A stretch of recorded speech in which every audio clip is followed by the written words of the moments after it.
There we go. We are live. We are live.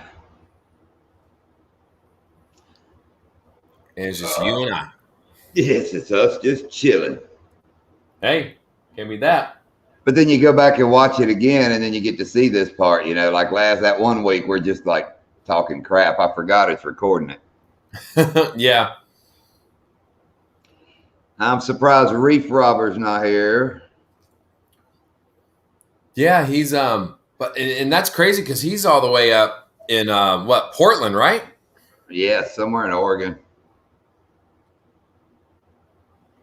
Yeah, I mean he's way up there, so it's only what 5 o'clock over where he's at.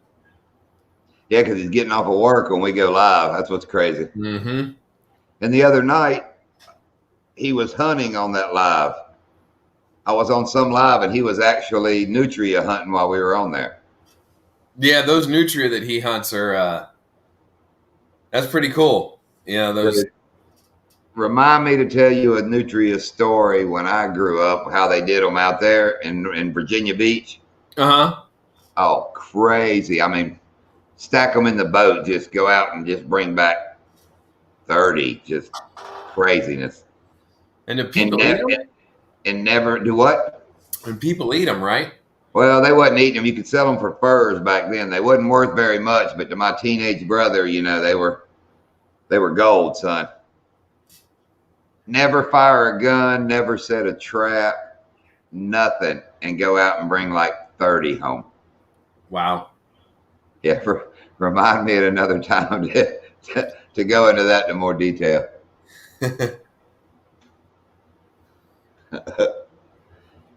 Oh, here we sit. Maybe it's just me and you tonight. Could be. You never know. You never know. That's kind of cool. It is Friday, right? What time? Time changes tomorrow, doesn't it? I know. I'm looking forward to that. Yeah, me too. I'm looking forward to setting the clocks ahead. We're gonna get more time in the evening, do some evening fishing trips. You know? Yeah. I mean, heck, you meet somewhere at 3 o'clock and you're out on the water, you can get out there till like 9. Yeah, can you hear me still? Yeah, I got you. Cool. Uh-oh, somebody's here. Says one watching. Is that just me? Well, it said 0 a while ago, and now it says 1. So, yeah, I'm gonna head out tomorrow for a little bit and go over to one of my little spots and do some fishing in the morning. Supposed to get that rod that I broke. So that's supposed to show up tonight, but I didn't show up. what, the ducket or the other one? No, not the ducket. The ducket's going to take a while because they got they said it'll take 7 to 10 days to process once they get it. Right. And then once they get it, then they'll ship it out, and it could take another 2 to 3 weeks for them to ship it out. So I don't know. We'll see how that happens. Wild Man Shiner, what's up? What's up, Wild Man? What's up, Shiner?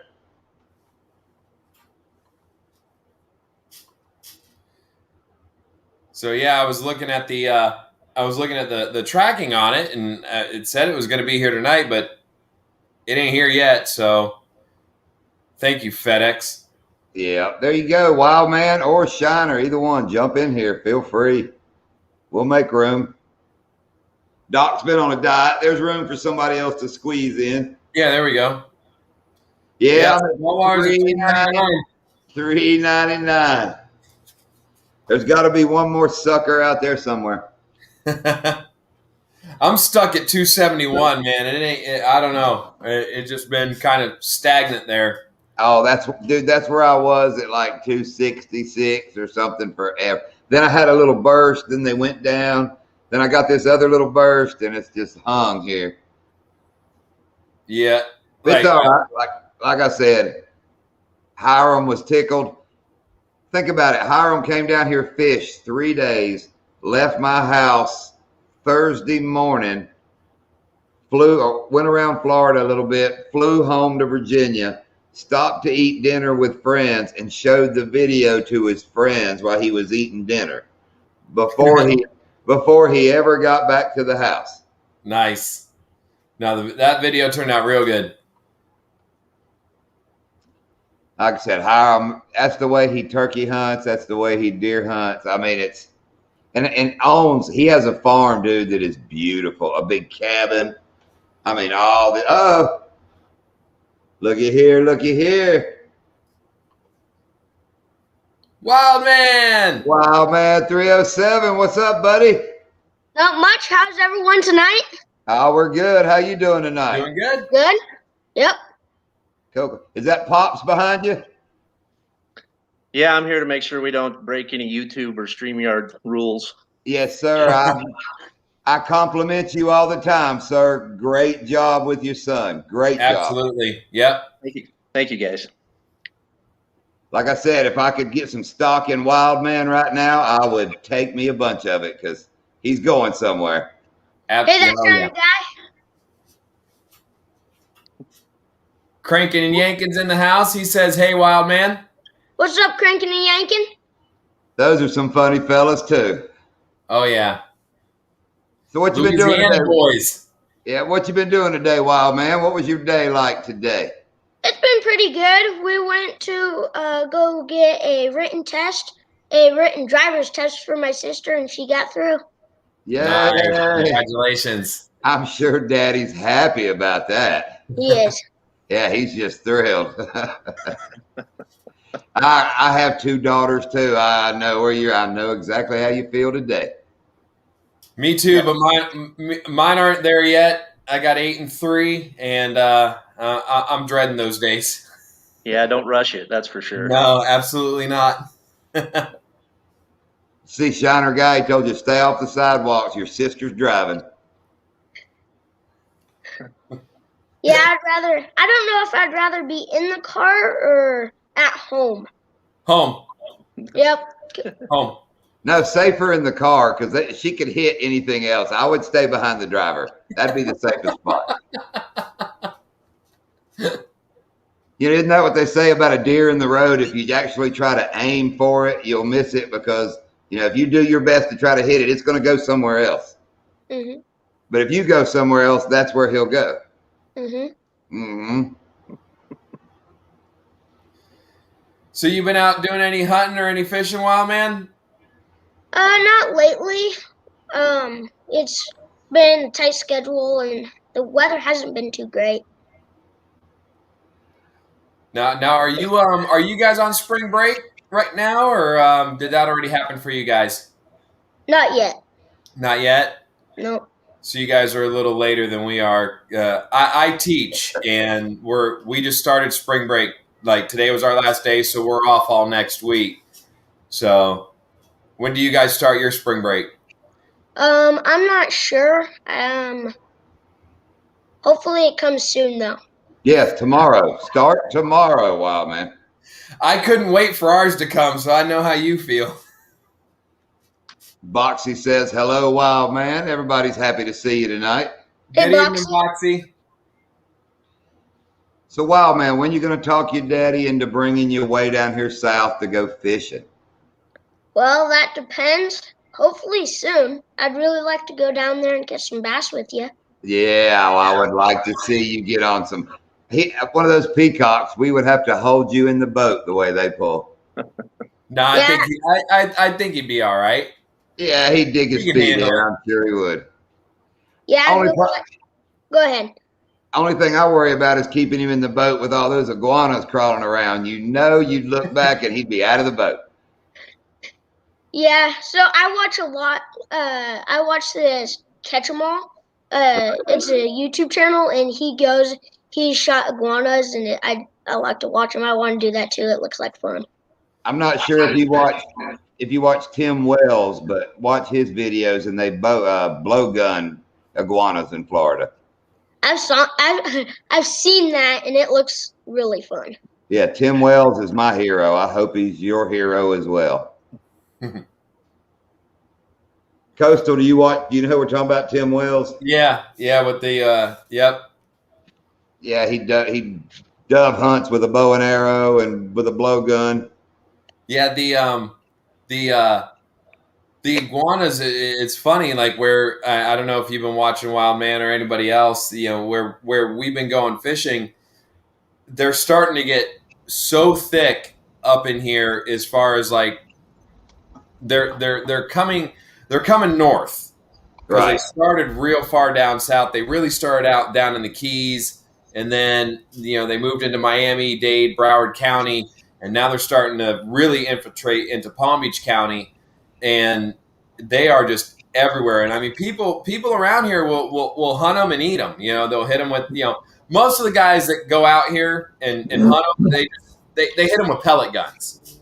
Those hit them with pellet guns and and go grab them. And people say they taste like chicken. I haven't tasted one yet, we were talking about it. I think last time, was it last stream that we did? Might have been last stream or the stream before. But I'd try one. I mean, if we can get Wild Man down here and get him to blow dart, Hang on, let's catch up on the chat. We'll do a catch, clean, cook. Yeah. Hello, Boxy, Scumdog Fishing. Hey, Scumdog Fishing. Backwoods Hillbillies are here. There's our favorite hillbillies. Hi, Backwoods. And Shiner. And hey, Shiner, I see you jumped in with us. Hey, Rob. Scumdog Fishing. Got to give him the medal sign. Yeah. And, cranking and yanking. And that's Boxy, cool. glad everybody could jump in tonight. Backwoods Hillbillies. What's going on, guys? You can make some really cool content hunting iguanas down there, but you've got a whole bunch of people down there, though, that are all protective of them, too. They want to feed them and take their wild pets, and you got two different. Yeah, I wondered about that. I wanted to sail out of the boat in somebody's backyard with like a 3-wood or something and just, have a field day. But, somebody I'm sure would come running.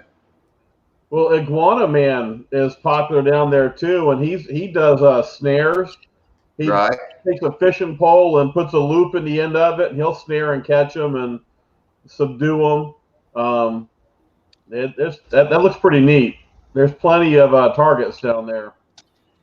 Yeah, they must not hunt them in that little peacock hole Doc found, because they will lay right there beside. They're not scared of anything.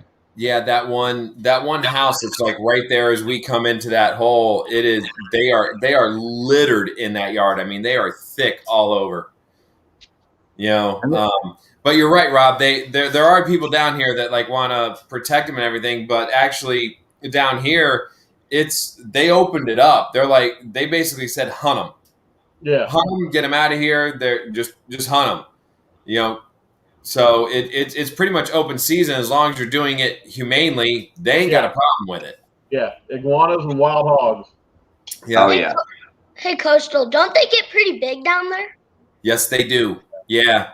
I was. It was funny. I was actually telling Smallwater when we were out fishing the last time in that spot, and we were going through one area. It's not on any of the videos. It was in one of the areas where it was leading up to where I caught that 4-pound bass in one of the last videos, and there were some big ones on the bank. And I was telling them, when I was growing up, when I was in high school, a good buddy of mine who lived across the street from me used to have iguanas. He had them as pets, and he had one. She was about 4 or 5 feet long, and her name was Sarah. And he used to take this iguana when we would go out at night, in high school, and we'd go over to this area, but it was by a big movie theater, and there was a pool hall there. That's where all the high school kids hung out. And he would bring that iguana, and he had a smaller one that was about 3 feet long, and I would take that one. That one's name was Izzy. And we would put those iguanas on our hip and just hold them there, and you'd have this tail sticking out down your shirt by your leg, and they're better than a puppy. Like, how many girls would come up and be like, "Oh my God, what is that?" And it was just such an icebreaker. You'll learn when you get older, But like, you would be surprised, and just like people in general, just surprised on how many people go up and like see somebody holding an iguana, And these iguanas, he had them as pets, and he fed them. You know, he'd always feed them hibiscus flowers and stuff like that. And I mean, we would go out with these iguanas all the time. So I don't know. I know. Oh, Cam the man's in here. What's going on, bud? Yeah, that's I'm why. sure That's why. That's why I don't know if I want to eat one, because I used to carry one around, and he was, you know, Izzy was kind of like mine, because every time we went out, that was the one I always carried with me. And you know, we'd put them in the car with us, and they would just sit in the car and wouldn't do any. I mean, they were, you know, they're a neat animal, but they get big. I mean, they get big. He had one for a while that he actually got off of a friend of his. He called it Conan. And I don't know if you ever seen Conan the Destroyer and Conan the Barbarian. This iguana was every bit of 6 feet long from head to tail. And that thing was just, and we've seen some like that in some of the areas that we've been down here fishing. That's a big lizard. Yeah, they get big. Let's get back to the chick and the creepy dude, the creepy white guy with the fro wanting her to see his lizard. I'm sure that worked every time. Come on now, that couldn't have been. Yes, scum dog using an iguana to pick up women. That's coastal right there. South Florida thing. Yeah. It was. I mean, like you would be surprised, and just like the people in general, like everybody that you'd walk around with an iguana, and people like would just come up and be like, "Is that real?" And it's like, "Yeah, no, it's real." And it's like a different world fishing here. You know, Wild Man goes down fishing and sees a rattlesnake and a coyote. You know, we saw a cop under a bridge. We saw a hubcap in a tree and a shopping cart that we fished around. So it's a little different. That area is different. You know, it's and it's a shame too, because how much garbage that a lot of people throw down there where those peacocks are. You know, we had last time we were out there, we actually, in, you know, where we go, we head south. Well, my father-in-law and I, we took the trip north, and it's worse up that way as far as all the garbage and just the absolute just disgustingness that's in the water, and just how many people around here just throw crap in the water. It's infuriating, you know. Well, a lot of balls, you know, you got a kid like Wild Man and his yard is water on 3 sides. I'm sure a lot of balls get just launched and gone. Because I saved Wilson. We actually turned around and I went back and saved Wilson. Oh, you found a volleyball out there? Oh, yeah. I grabbed him with Screaming Wilson the whole time when we picked him up. Yeah, I saved him. Yeah, me and my mom walked this beach around the lake around here, and I found 3 golf balls out there. Yeah, I find golf balls in the yard. The neighbor on the other side of the block thinks he's hitting them in the woods, but nah, some of them come to our yard. And he's a cop, and I called him on it, and he got an attitude. I don't hit golf balls. I thought, all right, dude. Well, I mean, it was a hot whatever. But they do sizzle over here and come down through the trees. I've been out in the yard and hear them. So,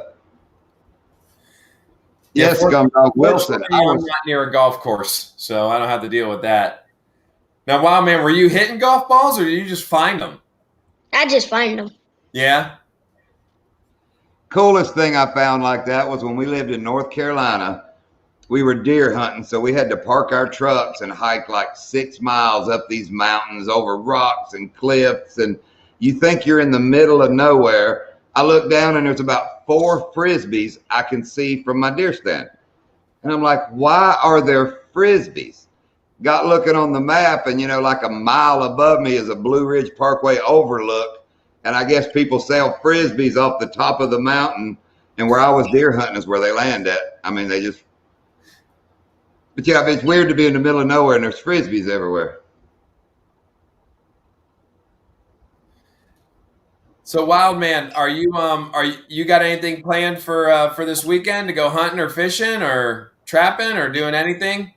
Well, there's supposed to be a blizzard coming in, so if there's not a lot of wind and stuff, I kind of want to build an igloo. That'll be cool. Now, how cold is it supposed to get by you guys? I'm not sure. I just know it's supposed to snow like 2 feet, though. Jeez. I'm And sorry, I don't need to we're gonna laugh be- when you mention blizzard, but it's spring down here. Yeah, we're going to be 80 tomorrow. We're going to be in the 80s tomorrow. Yeah, while you guys are up there in your flip flops and shorts, I'm gonna be up here in my heavy coats and long johns. Yeah. Yeah. I never owned a pair of long johns. They're really nice in the wintertime. Well, I that's had kind to of buy a pair one time. well, that's a joke. One time. That's a joke because my name's John and I'm short, so long johns would never fit. I bought a pair of long johns when we took our students to New York. We used to take the kids to New York every year, and we were going up there.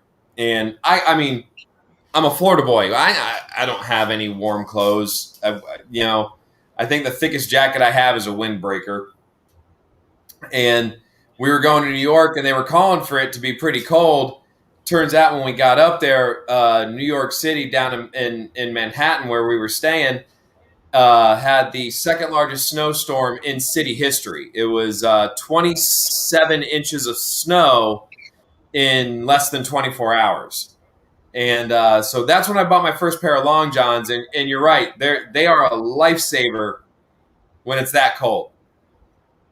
Yeah, so I have a cousin that calls me the pirate, and he likes to wear long johns a lot, so I called him Long John Smith. Yeah. Okay, I gotta know, why does he call you the pirate? 'Cause I guess I'm crazy. I guess. Oh. Arr. Just don't start wearing an eye patch. I made one Oh, did out you? of twine and paper. I know a guy that can't close his eye, like wink, so when he hunts and all, he wears an eye patch, and right before he gets a shot, he'll flip it down so he can close the other eye. Yeah, I can close this eye, but I can't close this eye. Oh, so you wear an eye patch. No, I'm left-handed. Okay. Right-handed, left-hand dominant. Yeah, I'm right-handed, left-hand dominant. It doesn't matter. Looking in the camera and back to me, I couldn't tell you what eye you pointed at anyway. So when it's reversed like that, I don't know. I just said, okay, it's the right eye. So you write with your left hand? Is that the one you write with, like at school and everything, or do you write with your right hand? I write with my right hand. The only thing I do with my left hand is shoot. Oh, okay. Well, that makes sense. If you can't close that eye, that makes sense. And you're a good shot, so it's working. Yep. Sister is a good shot. Yeah, she is, especially with the shotgun. And you can tell she's like, well, whatever, I'll do this. Bam, bam, bam, bam, and then she's gone. So. And now she's driving. Now, gonna be. Yeah, I see these videos taking on a whole new turn here. Sister's mobile. And now she can take you places. So don't forget.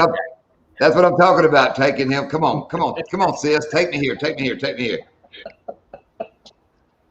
But we love your videos. Like I said, I give big props to your parents. Yeah, I mean, you can tell you're a very respectful young man. Absolutely. Yeah. Remember us when you're famous, remember those guys that talked to you when you were younger. I will. If I do get famous, I'm going to have to show you guys up. Not like put your channel up. Oh, yeah. You can show us up too. It don't matter. You can show us up. Whoa, you already showed me up. Exactly. I mean, what are you talking about? But yes, come down anytime. We will hook you up on a fishing trip. We'll take you, get you on peacocks. You can jump on an alligator, whatever you want to do. I want to catch a largemouth and a peacock. I've caught smallmouth, but I've watched my grandpa catch one largemouth, and that's it. Right. So you've never caught a largemouth before? Nope. Yeah, we definitely got to get you down here. In Florida, largemouths are different. I grew up in North Carolina. Yeah, they're a good fight, but Florida largemouths fight because you figure every time something gets them, it tries to eat them. So when you hook them, they think the alligator got them by the tail, and it's the fight of their life. So, Coastal, have you ever eaten a peacock bass? No. Most of the peacock bass are really, down here. The FWC, the Wildlife Commission, they recommend catch and release. Now, I've never had them. Now, I have a buddy of mine.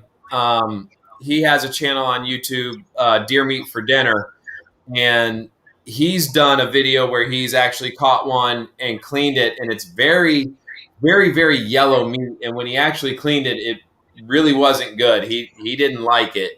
I wouldn't recommend eating them. I wouldn't grab one and fillet it up. I wouldn't do like a catch, clean, cook with it, because they really are. When they were introduced back in 1984 down here, it was to control certain types of fish, and they're not really a game fish that you would eat. So, but I've never had one, nor do I really ever intend on having one. But I'll eat iguana. I'll try an iguana. In the water down, I mean, if you see what floats around in some of those canals, I wouldn't eat one. No. What would you rather catch, a speck or a bass? Who are you asking? Ooh. That's all three of us? Yeah. A big bass. There's nothing better than a big 8-9 pound bass. That's just right, ripping a lure off the top of the water. There's that'd be me. What about you, Rob? It depends on whether I'm wanting to eat them. If I'm wanting to eat them, we want a big mess of specks. But if I'm just looking for a good fight and a good video, big largemouth bass are the ticket. But I tried to get on some specks last year, and I just wasn't having the luck with it. So yeah, for me, I'm with Rob and John. I'd have to go largemouth. But if I'm eating them, speck. They are so good. But if we're talking about 8-pound fish, I would much rather try my hands on an 8-pound peacock than I would an 8-pound largemouth. Oh my gosh! Because a 3-pound peacock, well, not quite 3 pounds that I caught, was bad business. An 8-pounder. If you'll watch Hiram in the boat, I mean, it about jerks the rod out of his hand. That's what I was about to say. It looked like he about lost the pole a couple of times the way he was fighting those things. Cool. I love Hiram to death, but we can see he's not tight gripping and dead fishing, and I mean, it would just take him off guard. Hey, it was entertaining. Hell, the specks were about snatching the rod out of his hand a couple times. Hey, that's how those big hybrids, though. Oh, they fight pretty. Yeah, if you'll watch. Oh, dude, there's a couple fish I had to edit out, man. He caught one of them sunshine bass. He took out 5 rods getting that fish in the boat. Just like dominoes. Well, no, three were in the water. He got the other 2 once he got up in the boat. I don't know. He would let it. It was bad. It got carried away. Now, Wild Man, you've caught smallmouth before, right? So I've never caught a smallmouth, and I'd love to catch one. But a lot of people say that smallies fight harder than the largemouth. They're real aggressive. They fight real hard. I have no point of reference because I've never caught a smallie, but a lot of people will say like the peacocks fight like a smallmouth does, like extremely hard. They're extremely aggressive. So like John was saying, you hook into, one of those peacocks and it's a 2-3 pound fish. You're going to think you got, an 8-9 pound largemouth on the other end. I mean, that thing is going to just rip drag and it's going to try and bury itself. They're a lot of fun. And we're getting ready to come up on the season for them when they really get aggressive because they're getting ready. They don't start spawning until like May, and they spawn from May through June. So they're going to be real aggressive coming up here in the next couple of months. Yeah, go ahead. I was just going to say that's what Lindia was catching hers on, just a white Zoom fluke, just a little small lure. And then Hiram was catching them on the Bruiser Super Swimmer. Fishing it the same way, it just makes a little more. He would do it with this going by and if one would miss it, he would grab that little fluke and do it like Doc does, a little deeper, and they would just crush it. It was great. Let's catch up, Doc. Hello, Backwoods Barbarian. I'm reading the comments, but we get to talking, I don't answer. What's that, Wild Man? What were you saying? Top water too. So those smallmouth, wherever we threw that day, they would just hit it. So once my crankbait got all twisted up, and I still got hit by a smallmouth, and it was not moving through the water right, and it was just a blast. Oh, that's the good ones. We'll have like a swim bait the way we fish them. It'll come loose and just be wacky hook, like the hook will just be hung in the middle of it. I'll twitch it all the way back to the boat, and every once in a while one will just crush it because it's different. Yeah, those, I've heard those smallmouth get real aggressive, you know, on you know, you were catching them on crankbait, right? Mm-hmm. Yeah. Yeah, down here we don't I know John doesn't. We don't use much crankbaits because of all the grass and everything we have in the waters down here. Crankbait fishing is pretty much almost a no-go for us down here. I don't know, Rob, I don't know if you use a lot of crankbaits.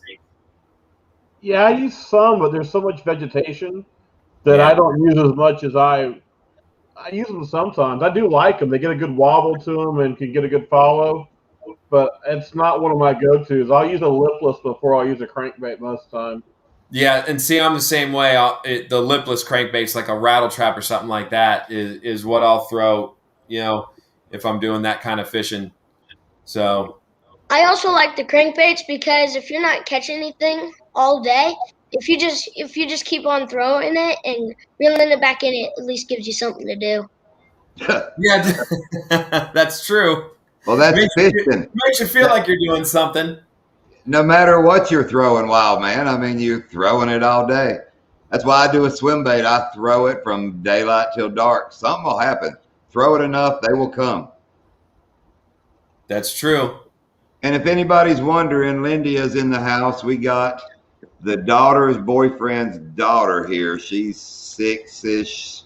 They're flying to Texas tomorrow to see the daughter's boyfriend. If anybody's seen him in the videos, old Ranger Danger, she's flying to Texas to see Danger. That's cool. And Doc, I've told you, but Shiner, you know why my daughter's boyfriend, you know why everybody calls him Danger? I'm afraid to ask. Because everything he does puts himself or somebody else in danger. Wonderful. Yeah, that's what he told me when I met him. First time I met him, they were going pontoon boat riding in the canals, and I found out his boat is stuck in forward. You have to crank it, and it just goes. So when they get to the, let me watch my language. I bull you not, Shiner. Toss an anchor out at the end of the canal to get it to turn around. Yes. That's awesome. So you know what a good daddy does when his daughter's leaving with that guy? I get the keys to our pontoon, which is parked over at the other daughter's house, and I was like, take ours. You know, so yeah, he sold that. Yeah. Only went in forward, and when you crank it, it was already going forward. You better be ready to go when you start it. And the funnier part, you know, Okeechobee has a rodeo team, so he was a bull rider, a bull rider, kind of semi-famous in high school. There's a famous video, you can find it on YouTube, where he got hung up in a bull down here in the arena, and it drug him around and around and around. And that's like 4 or 5 cowboys had to go out there and risk their life to get him unhooked from this bull, and that's when they stuck him with Danger. Good kid and all that, but he was in one of our lives. He's Austin Holmes, but he goes into everything wide open. We have video of him riding a knee board behind the pontoon down the canal, and in the video you can see all the people at the little on the water bar screaming about the gator laying on the other side.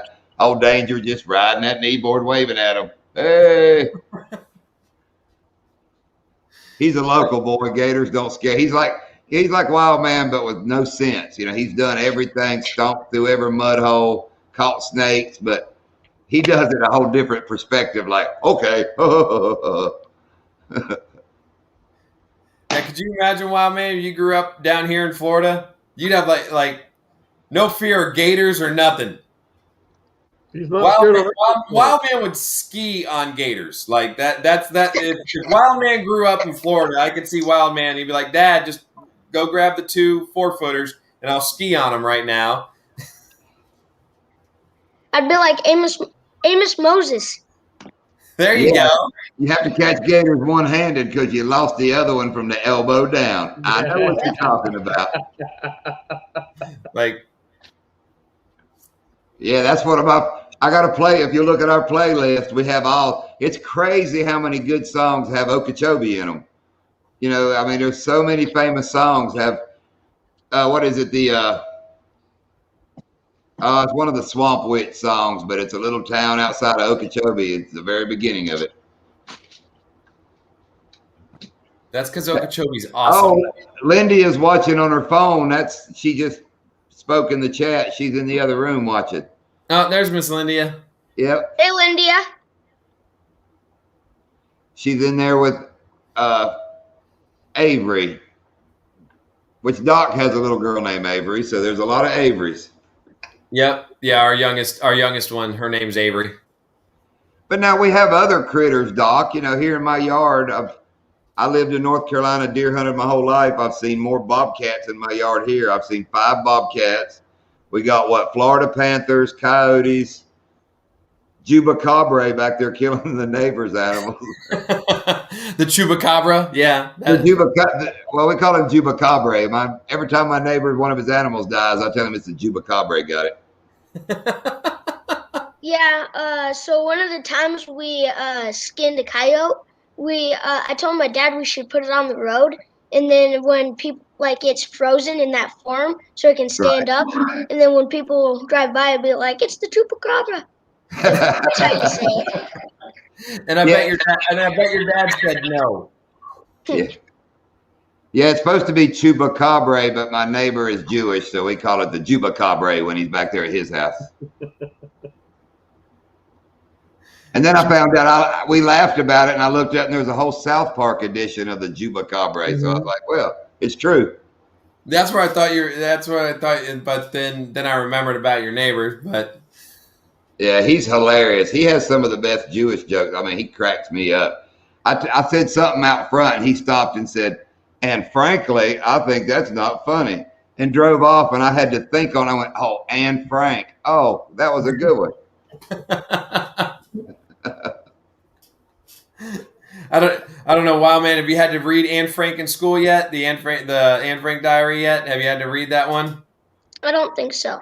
I don't think they don't read that anymore, do they, Doc? No, they do. Yeah. It's I forgot what grade level they have to read it at, but they do. It's still part of a lot of curriculum. Okay, I am not going to get on my soapbox, but I'm going to say one thing. They have to read Anne Frank, but they can't read Dr. Seuss. That is not right. Okay, I'm done. Well, that just came around. Yeah, I know. I'm done. They just literally banned Dr. Seuss, you know. Yes. Yeah, I have like a Swamp Witch Hattie. That's the song, Lindia. Yeah, she told me that's the one that starts out with the little sleepy little Okeechobee town. Find that one, Wild Man. You'll like that one too. Okay. So what were you about to say, Wild Man? I have a big book of Dr. Seuss's writings in them, and every once in a while I read them. Yeah, see, I got a 3-year-old, you know, and she's at that age now where, you know, she's wanting to, you know, learn how to read more and wanting me to read more to her. And we've got a ton of Dr. Seuss books. And almost every night I'm sitting down, and I can't tell you how many times I've read There's a Wocket in My Pocket, you know, over the last couple of months. But Dr. Seuss is great. It's such a great book to learn, you know, reading and the rhyming, and so it's a shame that they're going after him. It is. I mean, last 30 some years I had the nickname Hammy, so I don't know how many times I've said I don't like green eggs and ham. I've said that forever. And now you can't say it in public. We'll have to whisper it to each other. Well, they haven't taken away Hickory Dickory Dock yet. I got that all through. I still do. Like, oh, Doc, what's a Hickory Dickory Dock? It's like, yeah, congratulations, you're the first one that's said that. That's so original. Okay, I'm going to do my elementary version of that. I have known since I was probably wild man's age. Hickory Dickory Dock, 3 mice ran up the clock. The clock struck one. The other 2 escaped with minor injuries. I used to say that. That was my favorite one. See, I like that one better. I've heard that one. I've always liked that one better, but everybody else does the other one. Right. It might have been a comedian somewhere said it, but I learned it as a kid, and that's just one that stuck with. And I taught my daughters one that Jamie got in trouble, and it was the one Columbus sailed the ocean blue, 1492, sailed to France, ripped his pants, had to ride back in an ambulance. Okay, she got in trouble for saying that, but if right now somebody looked at us and said, when did Columbus sail? I would have to stop and go, Columbus sailed the ocean blue, 1492, and I would get it every time. But yeah, her teacher. One of those things. It gives you that historical reference, and you remember it. Right. I have to check that book out, Scum Dog Fishing. Yes, Lindy. I remember Animal Farm. That one was kind of weird too. We had to read that in school. Oh yeah, Scum Dog, where the sidewalk ends. That's great. Yeah, especially for Shel Silverstein. Yeah, for Wild Man's Age. That's yeah. I read the crap out of that book when I was a kid, multiple times. That's a good one. Our daughter Jamie, that does the flaming hula hoop video on our channel, that works at the casino, the cool one, covered in tattoos, real cool girl. She was into Shel Silverstein, had all the books, posters, artwork. She does artwork, but I mean, she knows that was her hero. She wasn't a Dr. Seuss. She was a Shel Silverstein. And Miss Linda says, how about Animal Farm? Yeah, we talked about that, and that one was weird to me. I didn't really like Animal Farm either.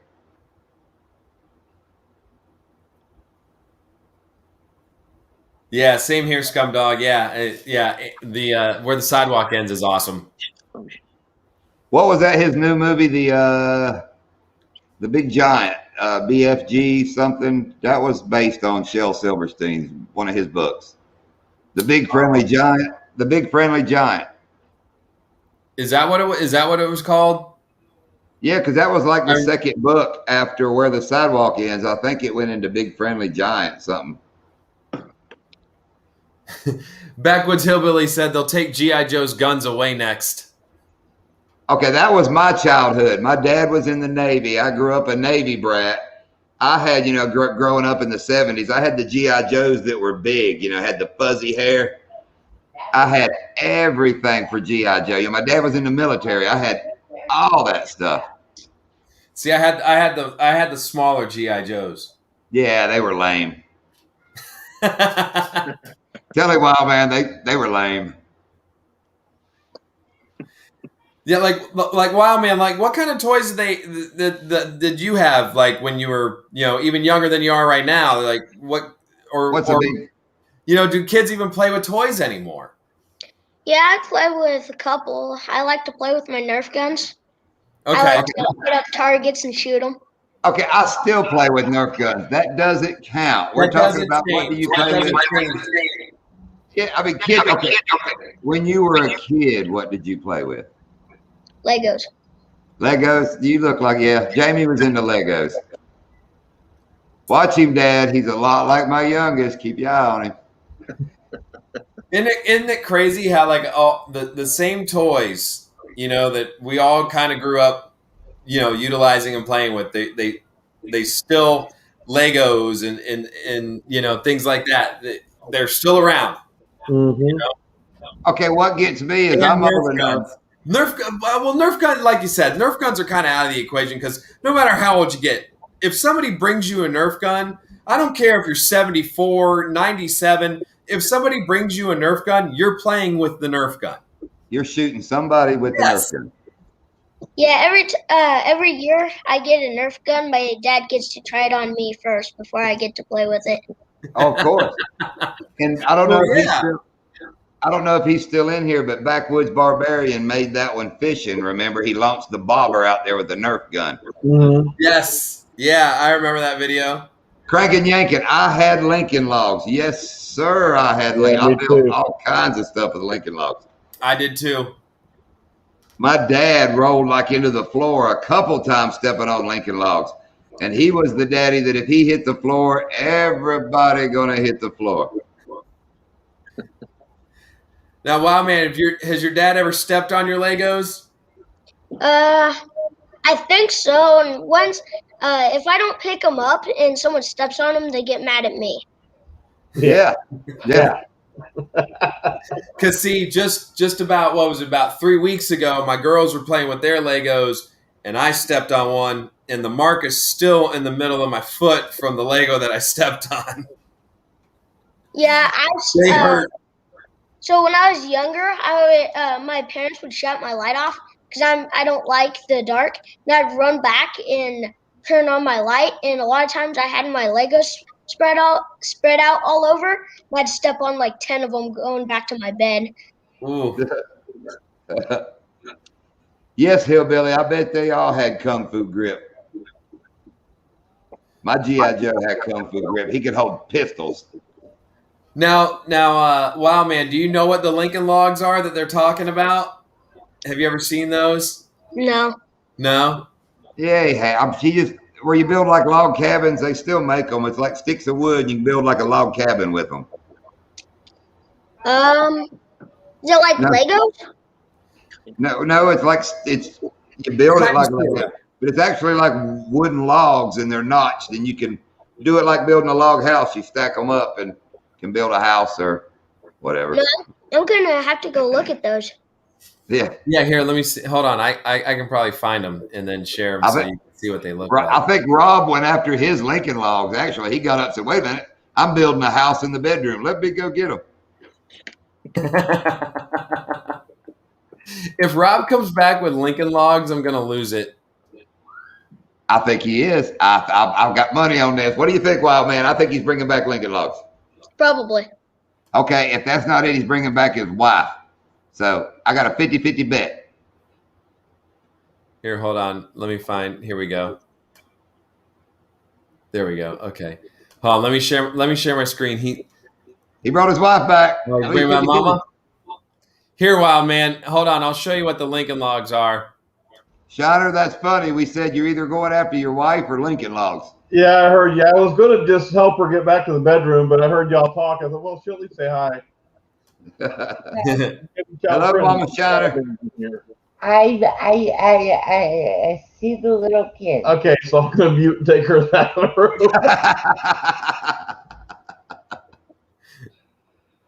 Oh, that was hilarious.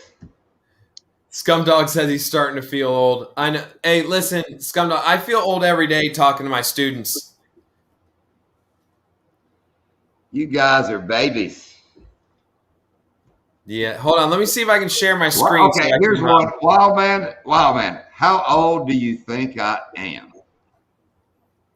Please say 70. Shut up, Doc. Now, I got stock in you. I've been one of your big supporters, man. I have followed you from the beginning. Wait a minute, let me take my glasses off. They make me look older.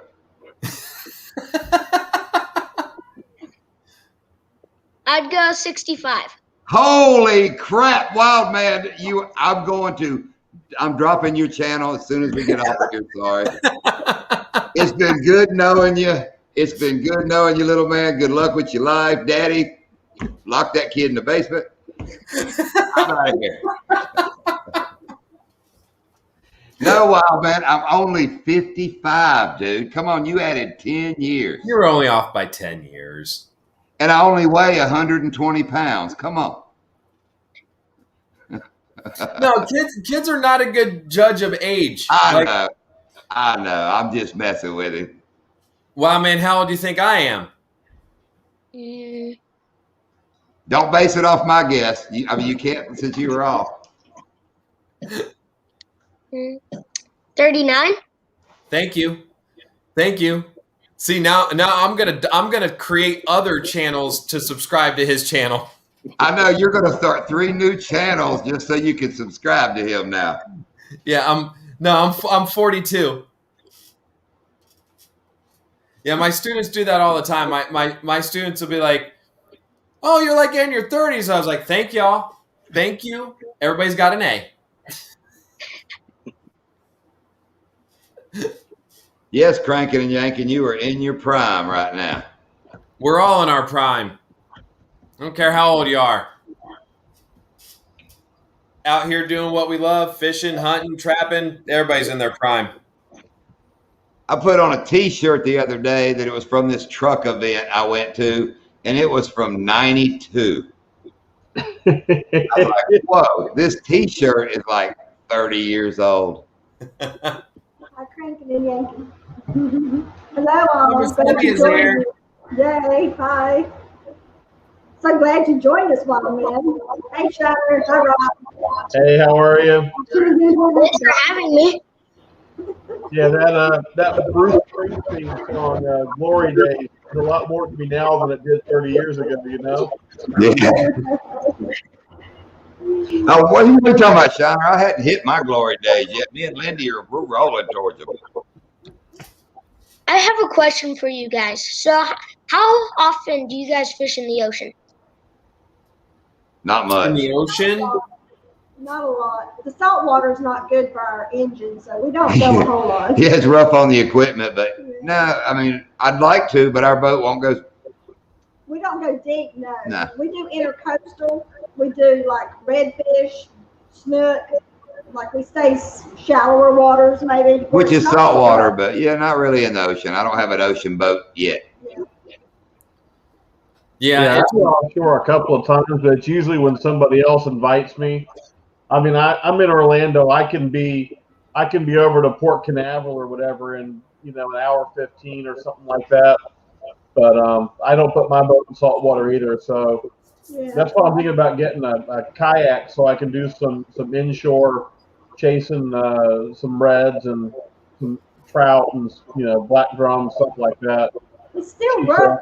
It's still rough intercoastal waterway. Them great big boats, they come by. It's woo. Come on, Shiner. Come on, Shiner. We're past kayaks, brother. Come on. No, I don't know. I think maybe. I think I might get one. Okay, think about. I watched you fall out of your aluminum boat. Yeah, but I had that. Can you imagine? Now let's picture the kayak has turned upside down like a bobber. You're dangling underneath it like a piece of bait. No.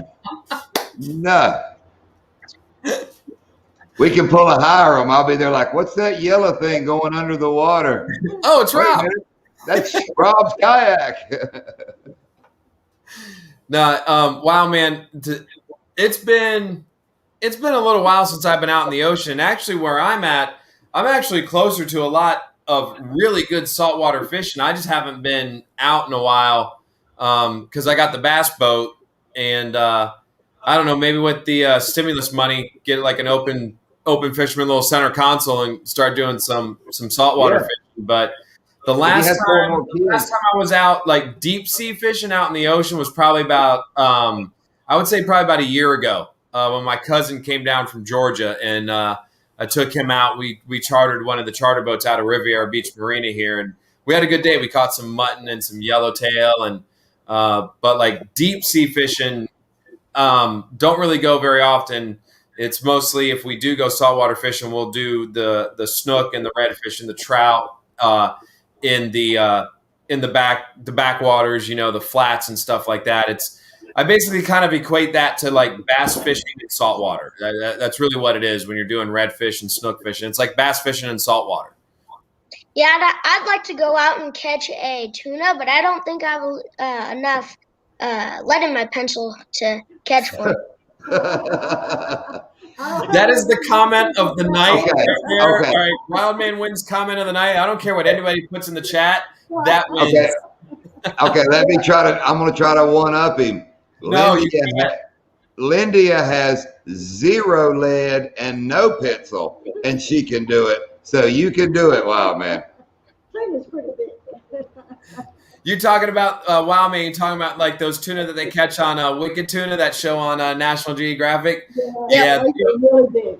Yeah, we'd have to go a little bit. I think you'd probably stand a better chance of catching those over by where Crankin and Yankin and the hillbillies are out in Louisiana off the big rigs out that way. No, that shows what, Doc, that shows what you don't know. They're cold water fish. Like North Carolina is where one of the episodes is, and the other episode's up north. So. Well, yeah, but I mean, to catch a bigger size tuna, you ain't going to catch them off Palm Beach over here. They just don't get that big, you know. But yeah, the cold, that's definitely a little further up north. And I'd love to do the same thing, Wild Man, hook into one of those things.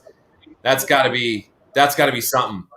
Like the ones we get down here, the tuna we get down here, the little the black, we call them blackfin tuna.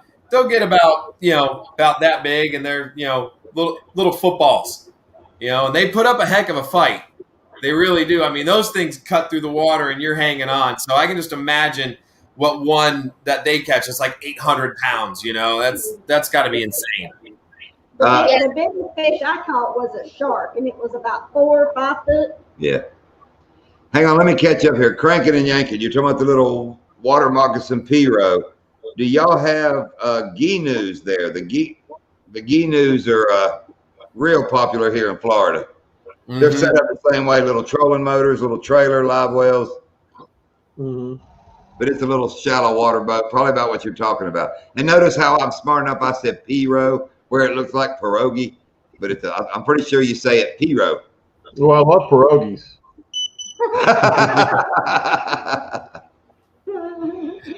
We had some friends come down from Pennsylvania, showed us what a pierogi was. It's like a mashed potato ravioli or something. They were weird. Mm-hmm. Yeah, not my favorite thing to eat. Fry them up in butter and onions. Hard to beat them. You fry anything in butter and onions. Wild Man proves that. You can take a porcupine, fry it in butter and onions, and it's edible. Yeah. All right, guys, I'm gonna go. Thanks for having me. Thanks. Oh, thank you for dropping in. Yep. Yes, thanks for dropping in, Wild Man. We appreciate it. Love you, appreciate it, Wild Man. And hey, stay warm. Stay warm. You got the snow coming, so stay warm. And looking forward to the next video, buddy. Okay. Everyone, have a good night. I'm gonna drop off, and thank you for having me on again. Yes, all right, sir. Buddy. See you, buddy. Take care. See you. I like that kid. That's a good kid. God, he's such a great kid. That his parents have got to be so proud of him. If that was my little boy, I'd be so proud. I mean, I'm proud of my girls, but that little man is just awesome. Just awesome. I saw a study one time where they took like all these kids that got in trouble, and it's like less than 1% of these kids had a valid hunting or fishing license. They got in trouble. Yeah. So, all you got to do is take them, hunting. And what is it? If you take your kid hunting, you won't have to hunt for your kid. Yeah, exactly. I've heard that saying. No, I mean, you notice that though, like the kids that go, and do the outdoor stuff, they're not the ones that, end up doing some dumb stuff. Well, they do dumb stuff. They do a whole different kind of stuff. You know what I'm talking about, the dumb stuff. I know. We do dumb stuff out in the woods and when we're fishing, not the dumb stuff that causes, damage and whatnot. There's the link if somebody else wants to jump up. So Shiner I'm sorry. Go ahead, Shiner. Let me get rid of his banner. I was just going to ask Shiner, was this week at work as much fun as last week on vacation was? Oh, I much prefer the vacation, but the performance at work is much better this week now that I'm back. Yep. Next week I'm working. Actually, today was day 2 of 10 in a row, so I'm working all next week, and then back to normal stuff, and another vacation coming up in April too. So, right on. What was that comment? Cody Moore is Cody Moore talking about coming down? Huh? Cody Moore had a comment in here earlier asking if you were ready to see him April 7th or 8th or something, April 9th. Oh yeah, Cody Moore said, Small Waters, you ready for me April 9th? Oh, is he still in here? Cody, you still in? Because I'm on vacation that week, so hell yeah, you can come down. That's the day before my birthday. Oh, that's right. Your birthday's the same as the Weefies. Oh, hers is on the 10th? Mm-hmm. Oh. And then mine. And then mine's 5 days later. Let's just have a big birthday fishing trip. Let's go. Okay, wait a minute. Our daughter Jamie's is on the 12th of April, so. Rochelle's is on the 6th. Well, we got them all lined up. You can see everybody. April's a good month. Yeah, well, there we go. I like what Crankin and Yankin said. Too many daddies not being daddies. 100% right. Mm-hmm. Oh, I'm trying to think if we had any. I don't think Cody's still in. I don't think Cody's still in here. Yeah. Oh, I missed him. I don't know. I guess I have a charter. I hope he reminds me. I think he just did. Well, I didn't know. I didn't pay no attention. Scumdog, you're April 20th? Nice. Well. April rules. What was that? Billy Madison, O'Doyle rules? Yes. But yes, Wild Man is a good little kid. Yeah, he is. I was glad. I was really happy he was able to jump in tonight. All right, I'm going to post it again. Scumdog, Cranking and Yanking. Somebody, all you got to do is click on it. And it will, with your phone, and it'll bring you into this wonderful place. The wonderful chat we have going on this evening. The wonderful chat. Doc's the only one who looks at the camera. Me and Shiner look down at the computer. That's training. I'm used to doing that every single day with my students. I have to look into the camera when I'm trying to yell at a kid, be like, you there? Are you there? That looks so serious, man, when you did that. That's every day. I talk at them. I don't talk with them or to them. I talk at them because I stare at a screen, a bunch of these little dots with just an initial on it, and it's just like, Johnny, did you understand what I was talking about? Oh, you mean they can get by with get by with that? Oh no, I see when they put that on, I look at them and I'm going, your camera's off. Camera's off. You need to turn it on. John, can you hear me? John, can you hear me? And then I get nothing, and then I click the little button that kicks him out of class, and then I get an email 2 seconds later. Oh, why'd you kick me out of class? It's because you weren't listening and you turned your camera off. And I told you those are the rules. If you turn your camera off, I'm going to assume that you ain't there and you ain't doing nothing. Goodbye. But I had to poop. Oh, yeah. It's so funny. They'll ask me if they can use the restroom while they're at their own house and they're on the thing. It's just, and most of them do this. Let me show you what my normal day looks like. Here, hold on. All right, I'm going to take my camera. That. Okay, that is when I tell the kids to put the camera on, that's what I see. So they'll put the camera on like that, and it's like, oh, your camera's on. Oh, okay, good. Yeah. You guys have no idea where I'm at right now. Right? No idea what I'm doing. No idea where I'm at. Hello, Doc. This is driving me crazy. I don't like this. Exactly. Welcome to my day. Here we go. You don't know if I'm here. Welcome to my day. And imagine that with 30 of these little kids. 30 of them. 30 little cameras. I'm like, oh, congratulations. You turned into an AC vent. I didn't know you were an AC vent. Oh, wow. You morphed into a ceiling fan. Look at you. Oh, we got him started now. Holy crap. I'm just trying to give everybody that's here in the live chat a sense of what it's like to teach during a pandemic. This is it. Every now and again, I'll get this. Hold on. I'll get this right here. Can everybody see that? No, all we see is your ceiling. I still see the ceiling. Hold on. I see the top of your head. There you go. There we go. There. Can you see that? Yeah. I get this. This is the best effort I get from some of them right here. Like I see a forehead. Looks like a two-head to me. Yeah, that's about a two-head. That's what I get. Yeah, that's funny.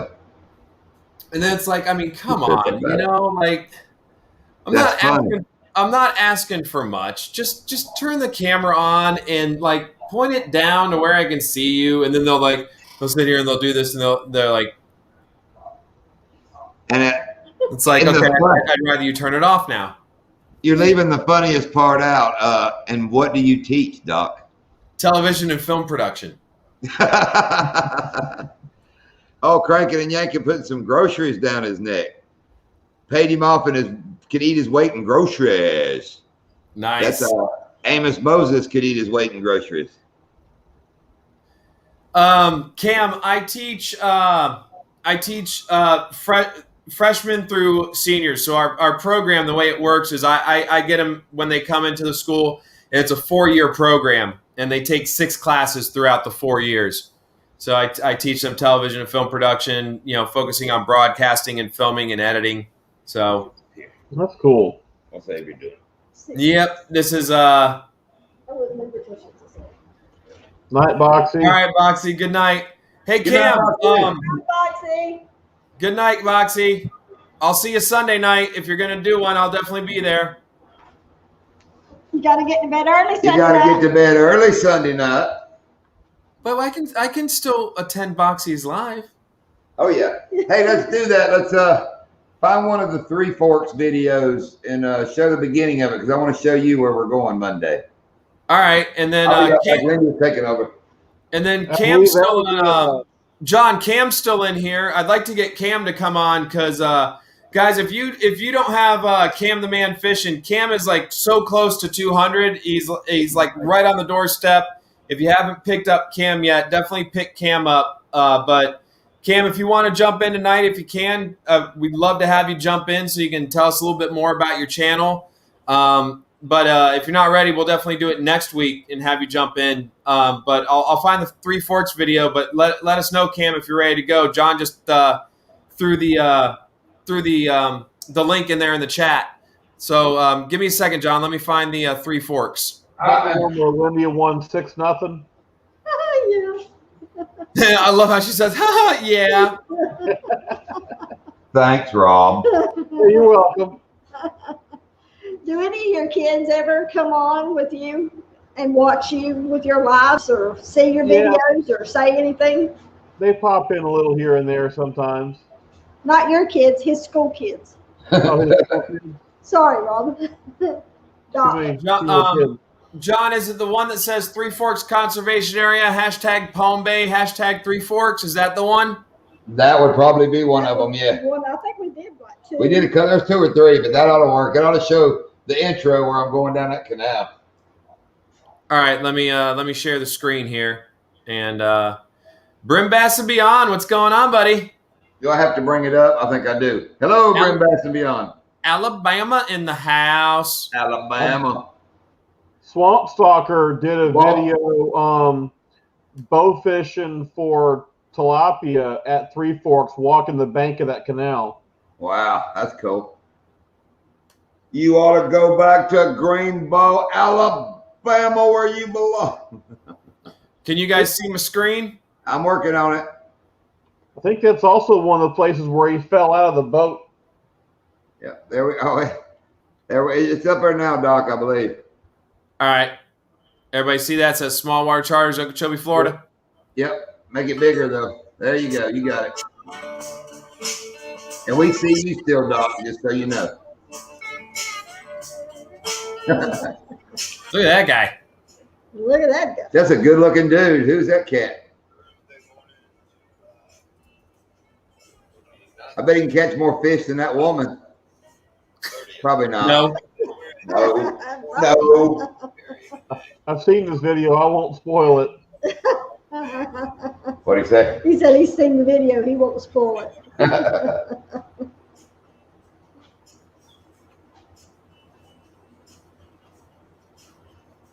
It's a beautiful place, Doc. You're going to love it.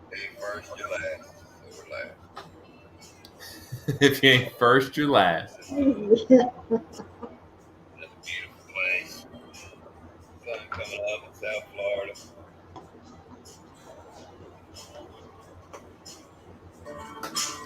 I see what you're talking about, the airboat guys. Oh, isn't that cool? Oh, wait till you go. Always just breathtaking. Oh, you wait. I get the boat. I mean, you wait. Watch this view here. I get the boat rolling down this ditch.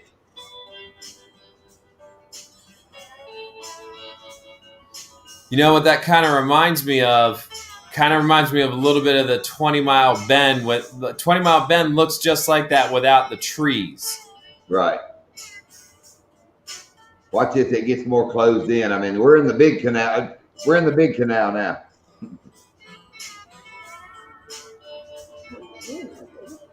I'm in, baby. Oh, I'm excited. Everybody's quiet. I'm watching. We haven't been in a while. Watch this right here in the water, man. I'm not sure what it was. I think it was an otter. What is that? Is that a manatee? What? Manatee? Otter, we decided. Yeah, that's what we come up with. It was crazy. It wasn't a gator. It was a big critter. But you got to weave through these couple little places to get through. The airboats have a big trail, but you got to work your way. It'll take us like 30 minutes, a little more, to get back in there. Okay.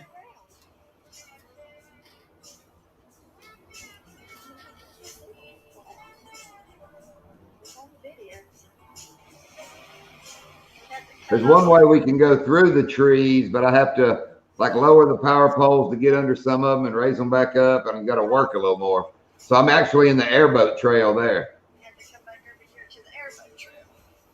There's no water. That's like It's tricky. 6 inches of water, maybe. It ain't much.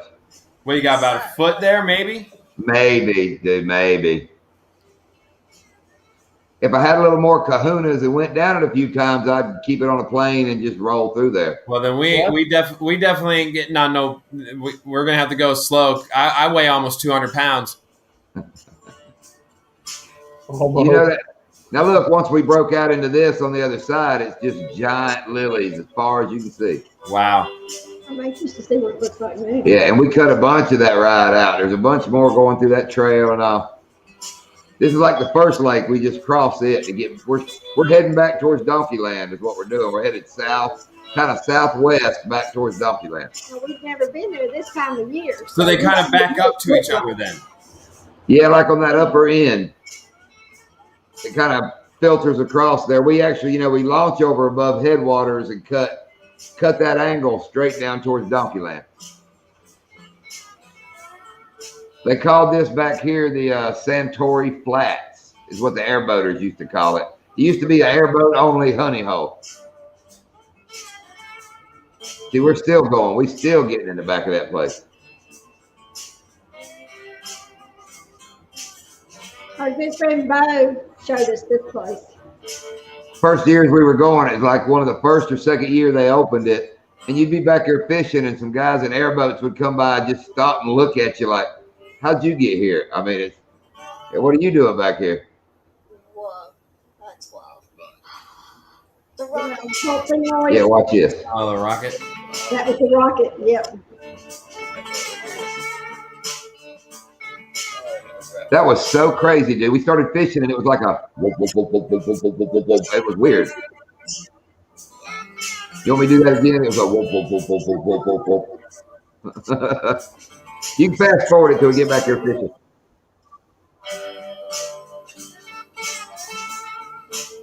About in here?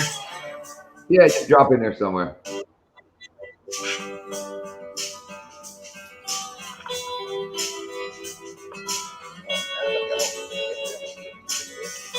See, that's before I figured out I needed a belly cam instead of a chest cam. You kind of slow down and move out of the way. Y'all kind of pass by kind of slow. Yeah, well, sometimes you stay on a plane to pass so nobody bogs down. You just Just watch for them and hug right. It depends on where you're at when you meet the boat. If you want to watch a good video, get on YouTube and look up Okeechobee Bass Boat Crash. And that shows you what happens when two boats meet in one of them little bitty trails. Yeah. That was in the past. Behind Bird Island. You see that dock, when you get back in there, it just opens up to some big nice water. Is that the gator part? Yeah. Dude, there's some big ones in there.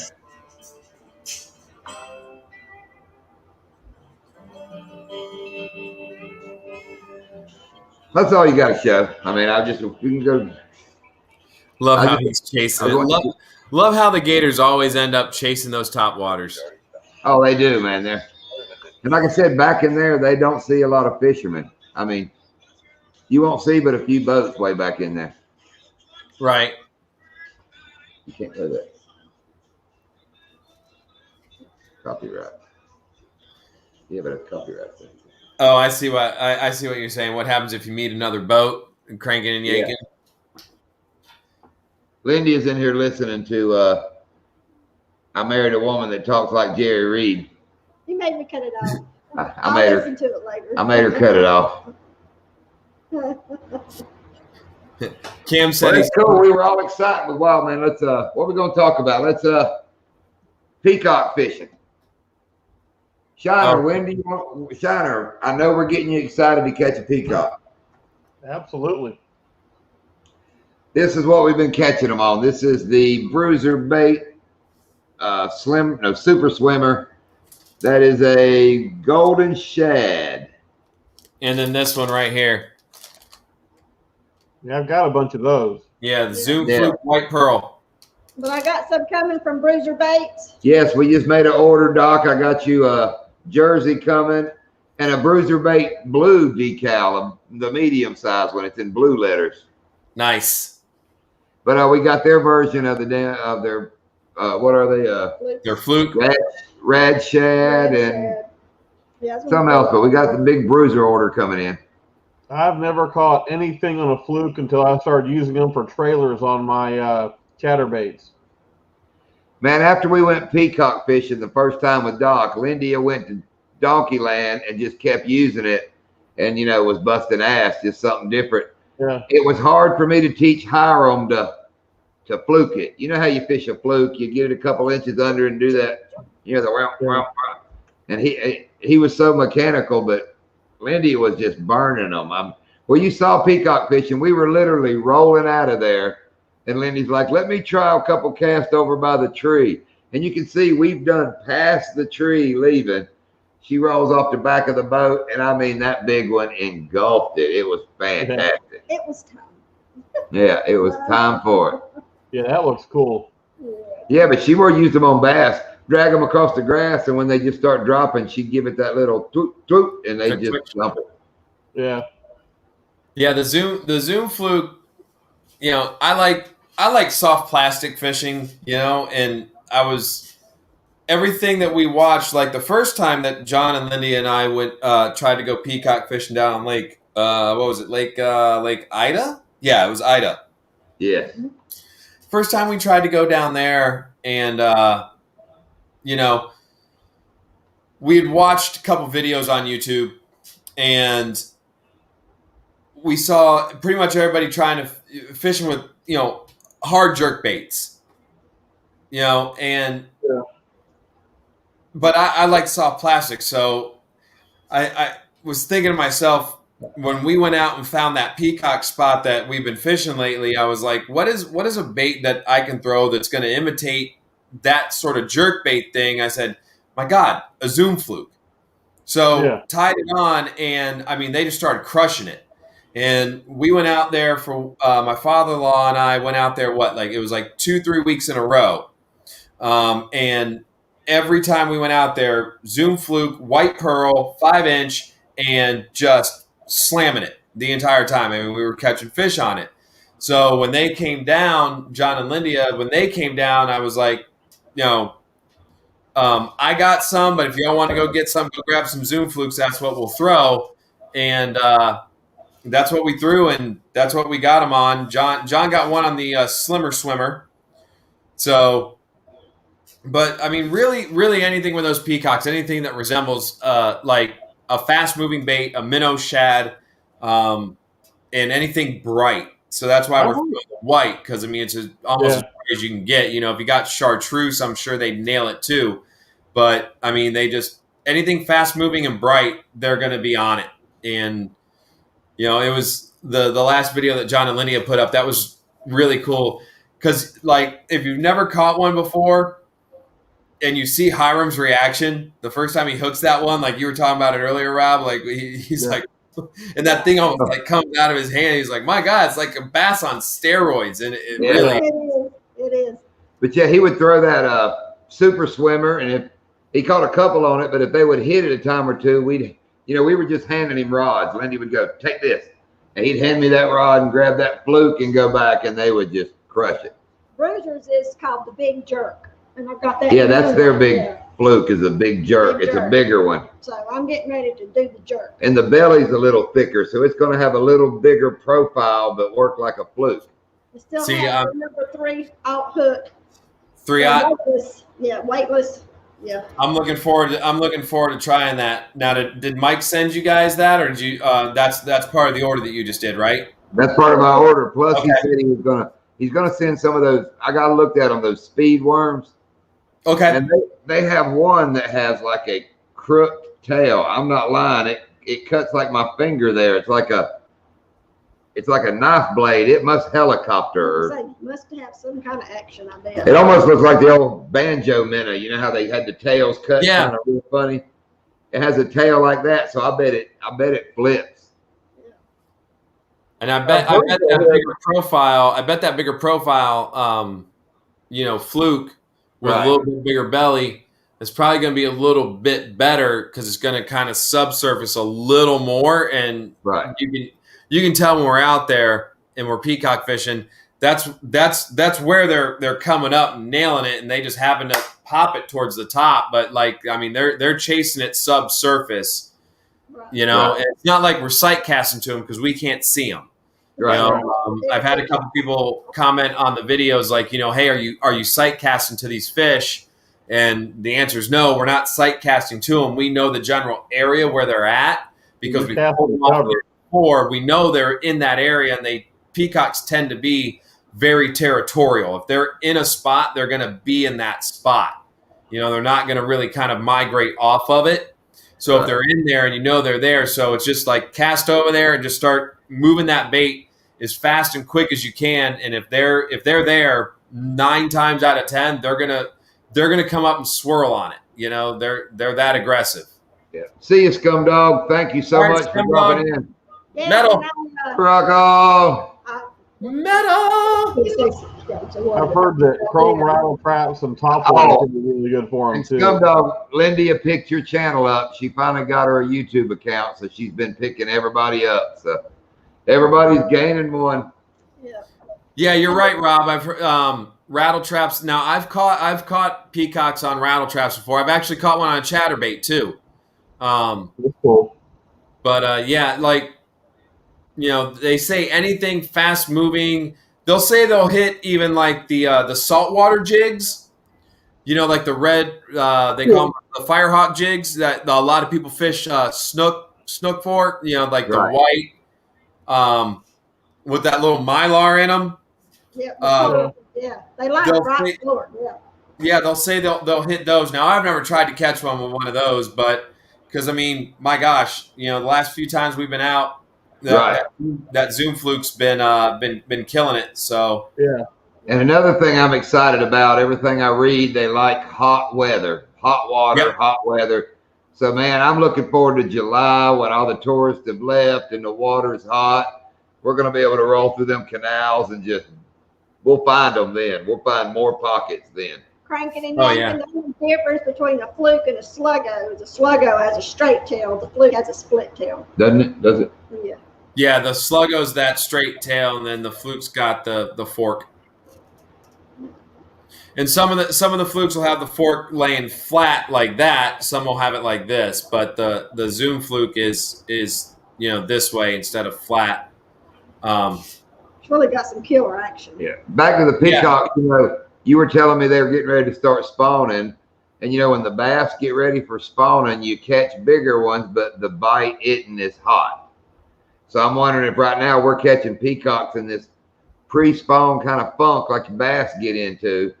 So once we get by it, like I said, get into May and June, water heats up, clears up. I think we really gonna catch a lot more.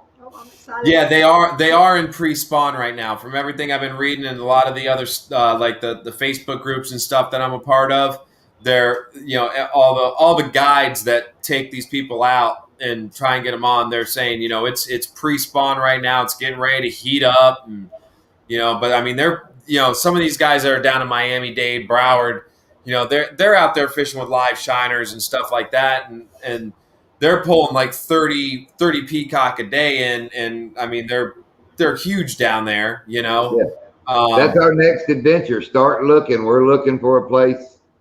Start researching. That's well, after Monday, that'll be our next big adventure. We're going south.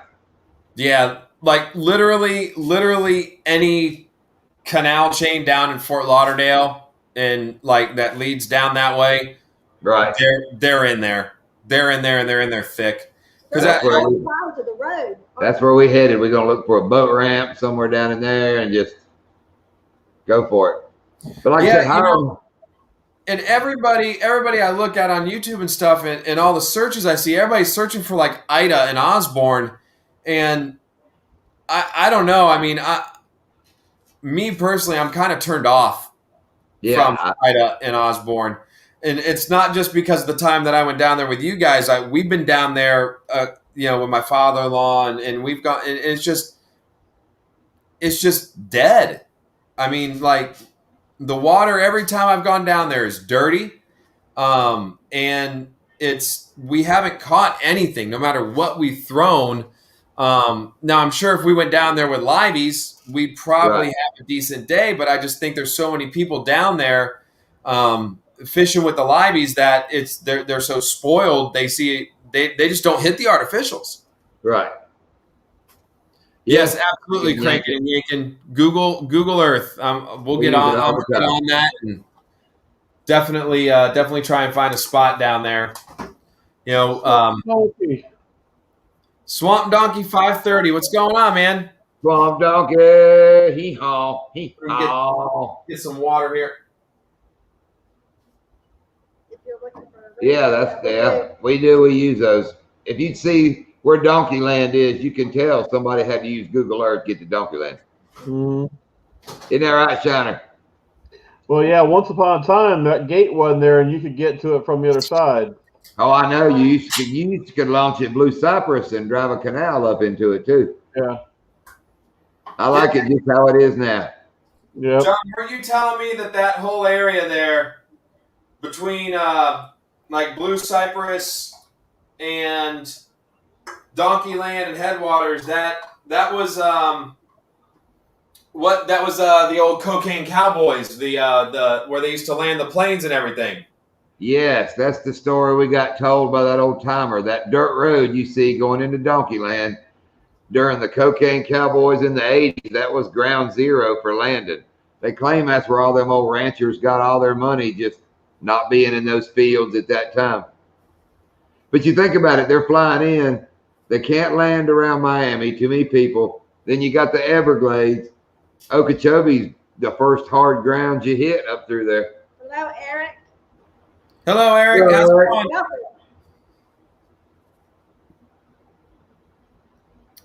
Yeah, that who did that documentary on the Cocaine Cowboy? Was it Billy Corbin? I think it was Billy Corbin. He did a documentary on the Cocaine Cowboys. It was really good. If you'll Google one, you can Google the Okeechobee 8, and it's like 8 big people got arrested during the Cocaine Cowboys group. And it's wild. A lot of those names from then are still around Okeechobee now. Guys, I am worn out. I'm a jump off, and I'm going to bed. All right, Shiner. Appreciate you coming in, buddy. All right, Shiner. Good seeing you, man. Glad you had a good vacation, man. Sorry you had to go back to work. Yeah, it sucks. You had to go back to work. It's all right. Work pays the bills, so. True. Yeah. Yes. All right, Shiner. Appreciate it. All right. And I'm on vacation now. Congratulations. Spring break.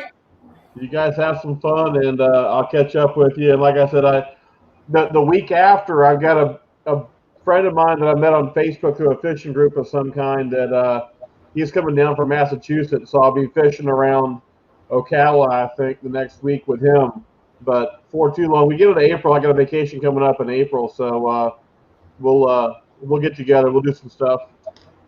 Sounds great. We'll go do some. Are you fishing? You working Monday, Shiner? Yeah, I'm working all week. I'm in the middle of 10 days in a row. Oh, okay. I'm working all week. All right, because we're coming closer to you. You know, Three Forks even closer. Yep. Hour and a half for me to get Three Forks. Yeah. Okay. Rob, let me know how it goes in the Ocala area. My brother is actually getting ready in probably about a year. They're going to be relocating up to Ocala, so that's going to be a new spot for me to venture out into. From what I understand, I mean, he's got a spot. He said Lake Kerr is pretty hot. He's got a couple of 10s and 11.9 out of Lake Kerr on previous vacations. Rodman has a really good reputation up there along the St. John's, although it's really, really, really crazy with stumps. Okay.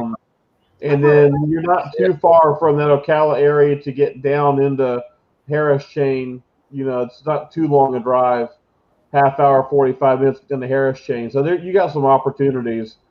And you've got a lot of really small lakes that maybe don't get much pressure, but if they don't have the vegetation in them, you know, they may be those clear water, you know, interesting, weird fish kind of lakes.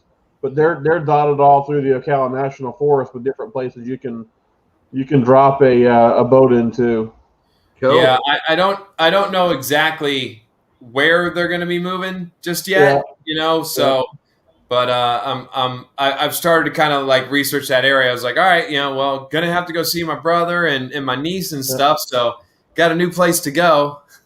Now, Orange Lake is really, really one of the hot spots, and Orange Lake is not a far drive. It's like the outskirts of Gainesville.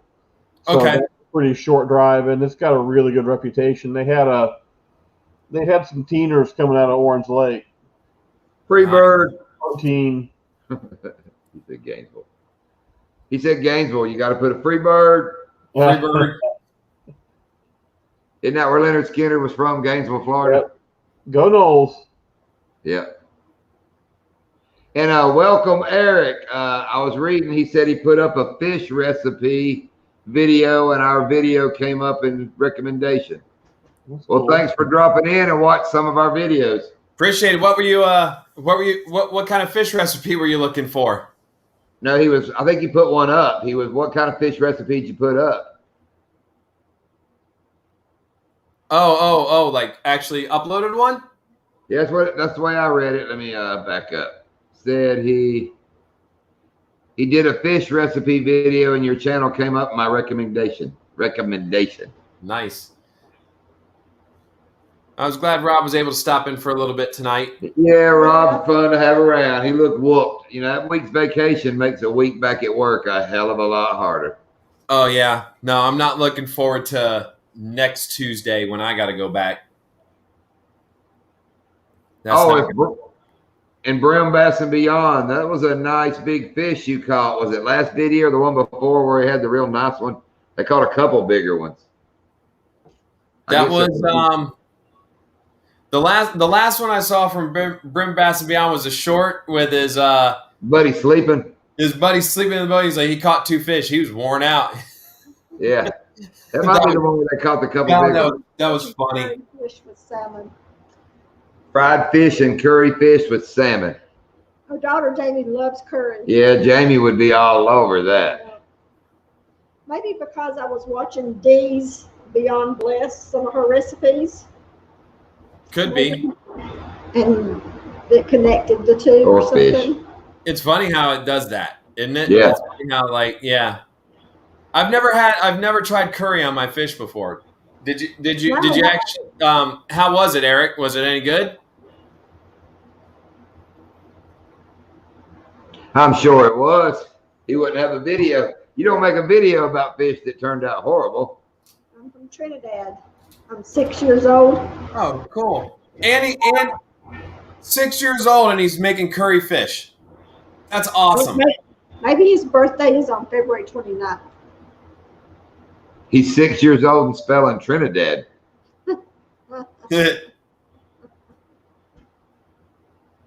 Wow.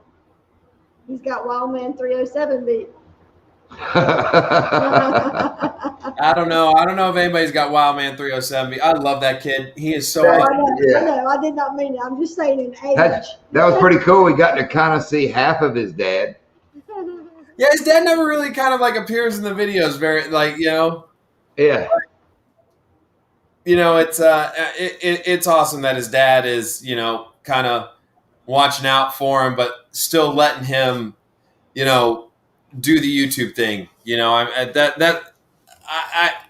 I would be a little wary about my girls being on YouTube and stuff. I'd be watching them like a hawk. So I totally get it.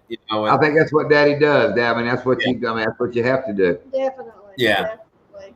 Because the community that we have here is really awesome. I mean, everybody that's in here in the chat, and we all support each other and stuff. But there are those outliers, that are shady and whatnot, and you got to watch out for them as a parent. So. Oh yeah. Totally get his dad, making sure everything that he's doing and everything he's involved in is on the up and up, and protecting his boy. Yeah, I would do the same thing. He says, Uncle, I have spelling test every week. I could spell okay. And my mom helps me out too. Cool. That's really cool that you're in here from Trinidad. That's awesome. Yeah. And your parents guiding you in the right direction. That's great. Or the uncle. Or the uncle. His mom. Yeah. Okay. Trinidad. What time is it over there in Trinidad right now? I'm a teacher. I should probably know, right? You should know that, Doc. I teach television and film. I'm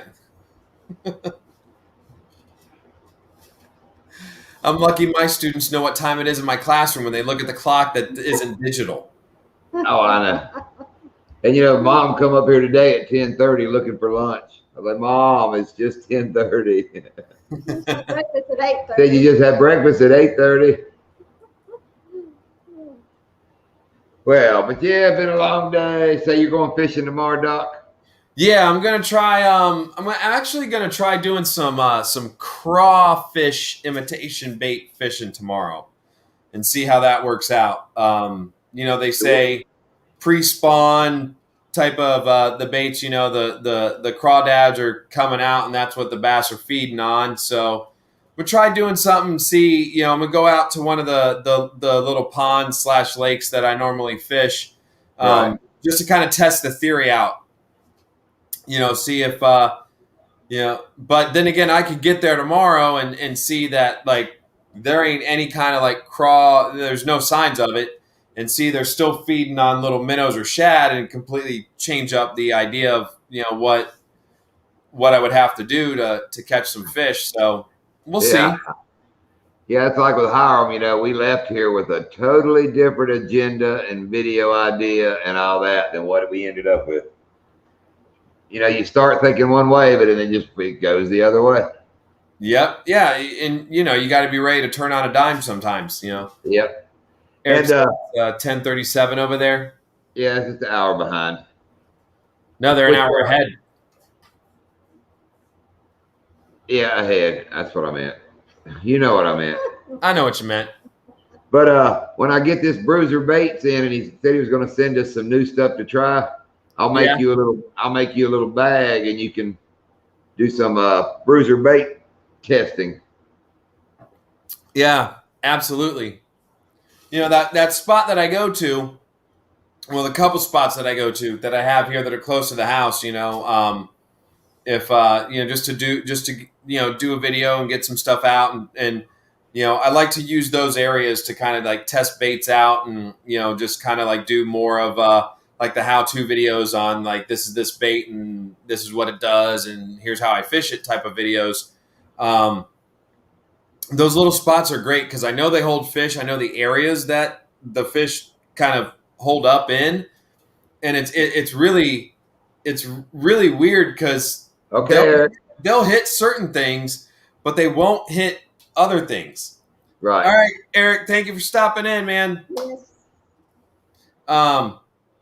You know, it's a good little area. You know, like the places that we fish, like, you know, Headwaters and Donkeyland, you know, and the area down here down south, you know, we pretty much know what to use when we go there, that we know that they're going to nail big fish. And it's just like, you know, we always say, you don't leave fish to catch fish. Right. You know, you don't, why are you going to change it up when you know what you got works? You know, and as fishermen, we get into that pattern. You know, it's tough to break out of that, like, you know, let me try something new type of thing, like going to your favorite restaurant and, you know, you don't want to try something new. You know the steak tastes good. You're going to keep getting steak. You know?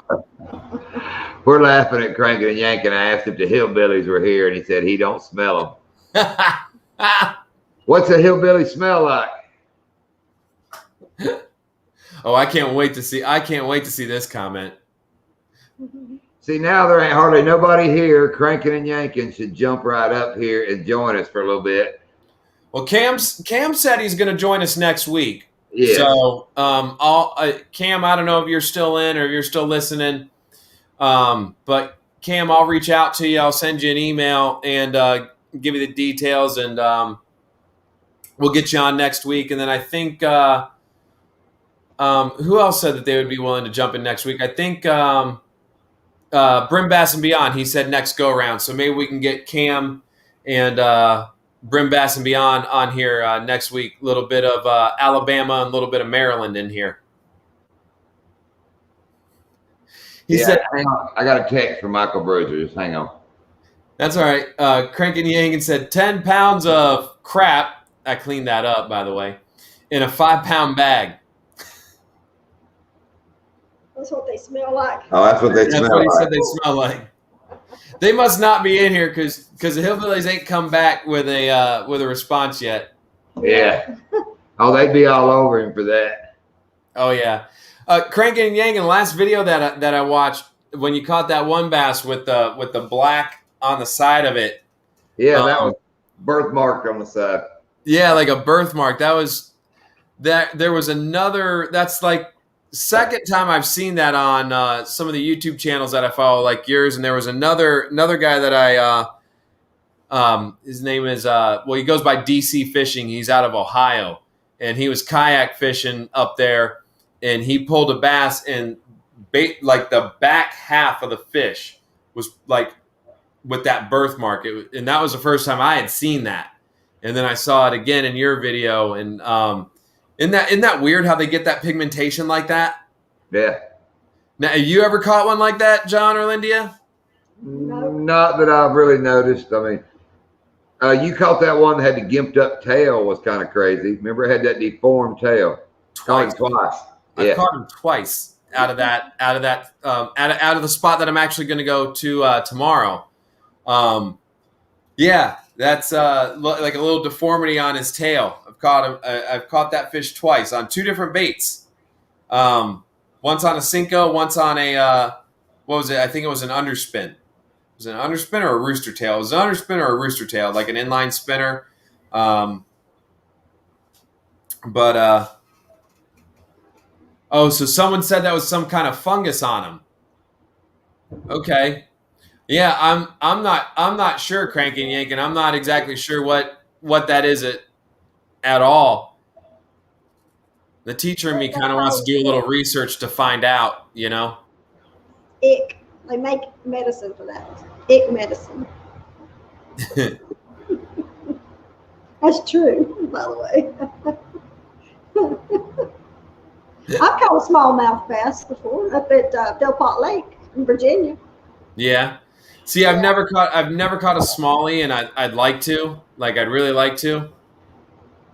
I wish I was live on my phone, because right now me and Lindia I'm pretty sure the coon is out there getting in my trash can. We just heard the rumbling, so I'm getting ready to go out there and get a coon's butt. Put it on the phone. He lost Join the chat on the phone, and we'll put you in. No, I'm not going to all that trouble. I lost my boat today, had it tied up, and it got away. Had to jump in after it. Oh, dang. Well, I'd like to see that. Yeah. That's one thing. Y'all either losing boats or. Is it on video cranking and yanking, or were you just going out and didn't have the cameras rolling? Is he going out there to mess with the coons?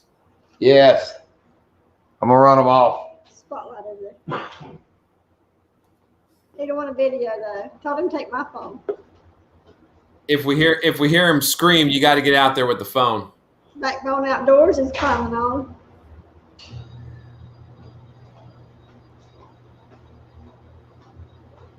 He was talking to his dad on the phone, and it dropped him in. When he was talking on the phone, it dropped him off. Backbone.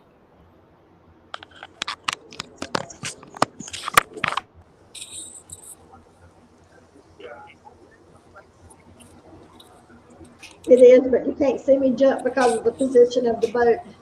Ah. Did you go in the water, or were you able to actually jump and get to the boat?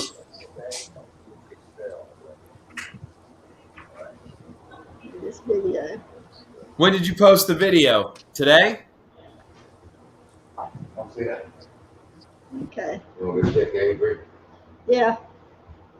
I added Backbone Outdoors, but it said, oh, there he is. There he is. There he is. Hey, welcome. Hello. How's it going, buddy? Good. So, what's going on? You appreciate you joining in, I'm hungry. guys. If everybody in the chat, this is Backbone Outdoors. If you guys don't have them, make sure you go pick them up.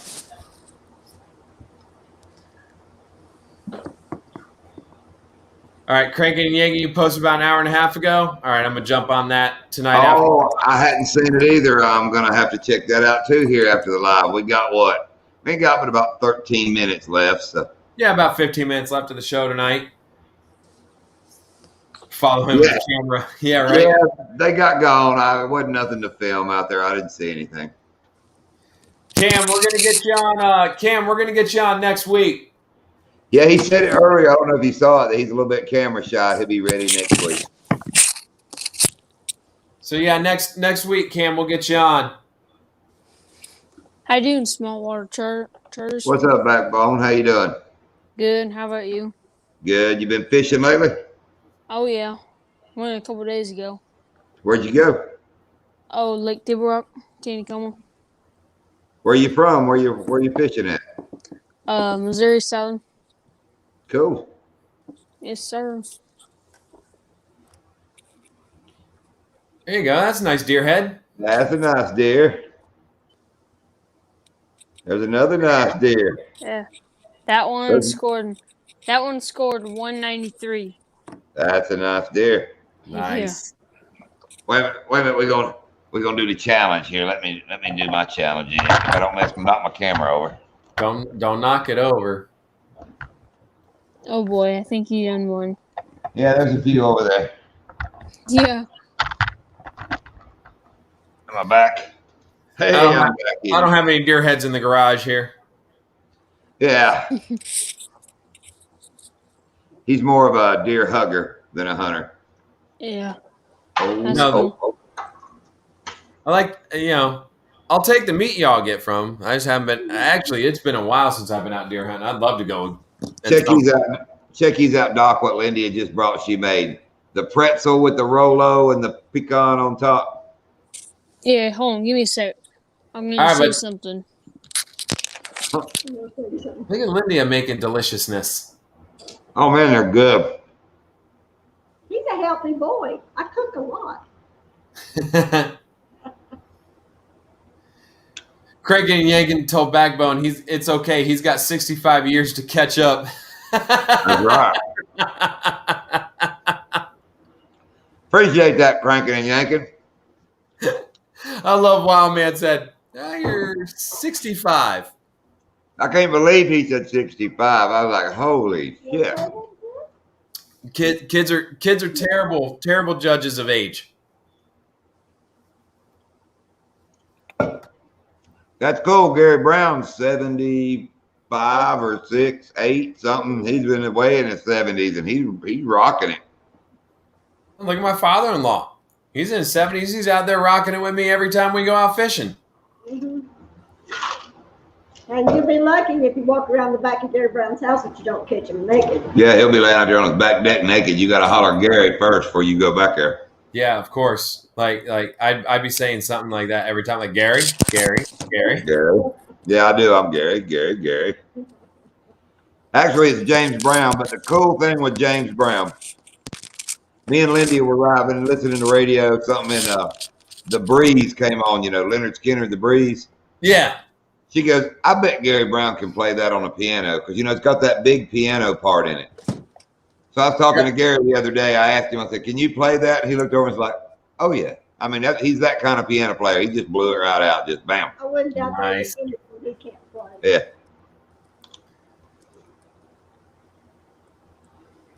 Yeah, the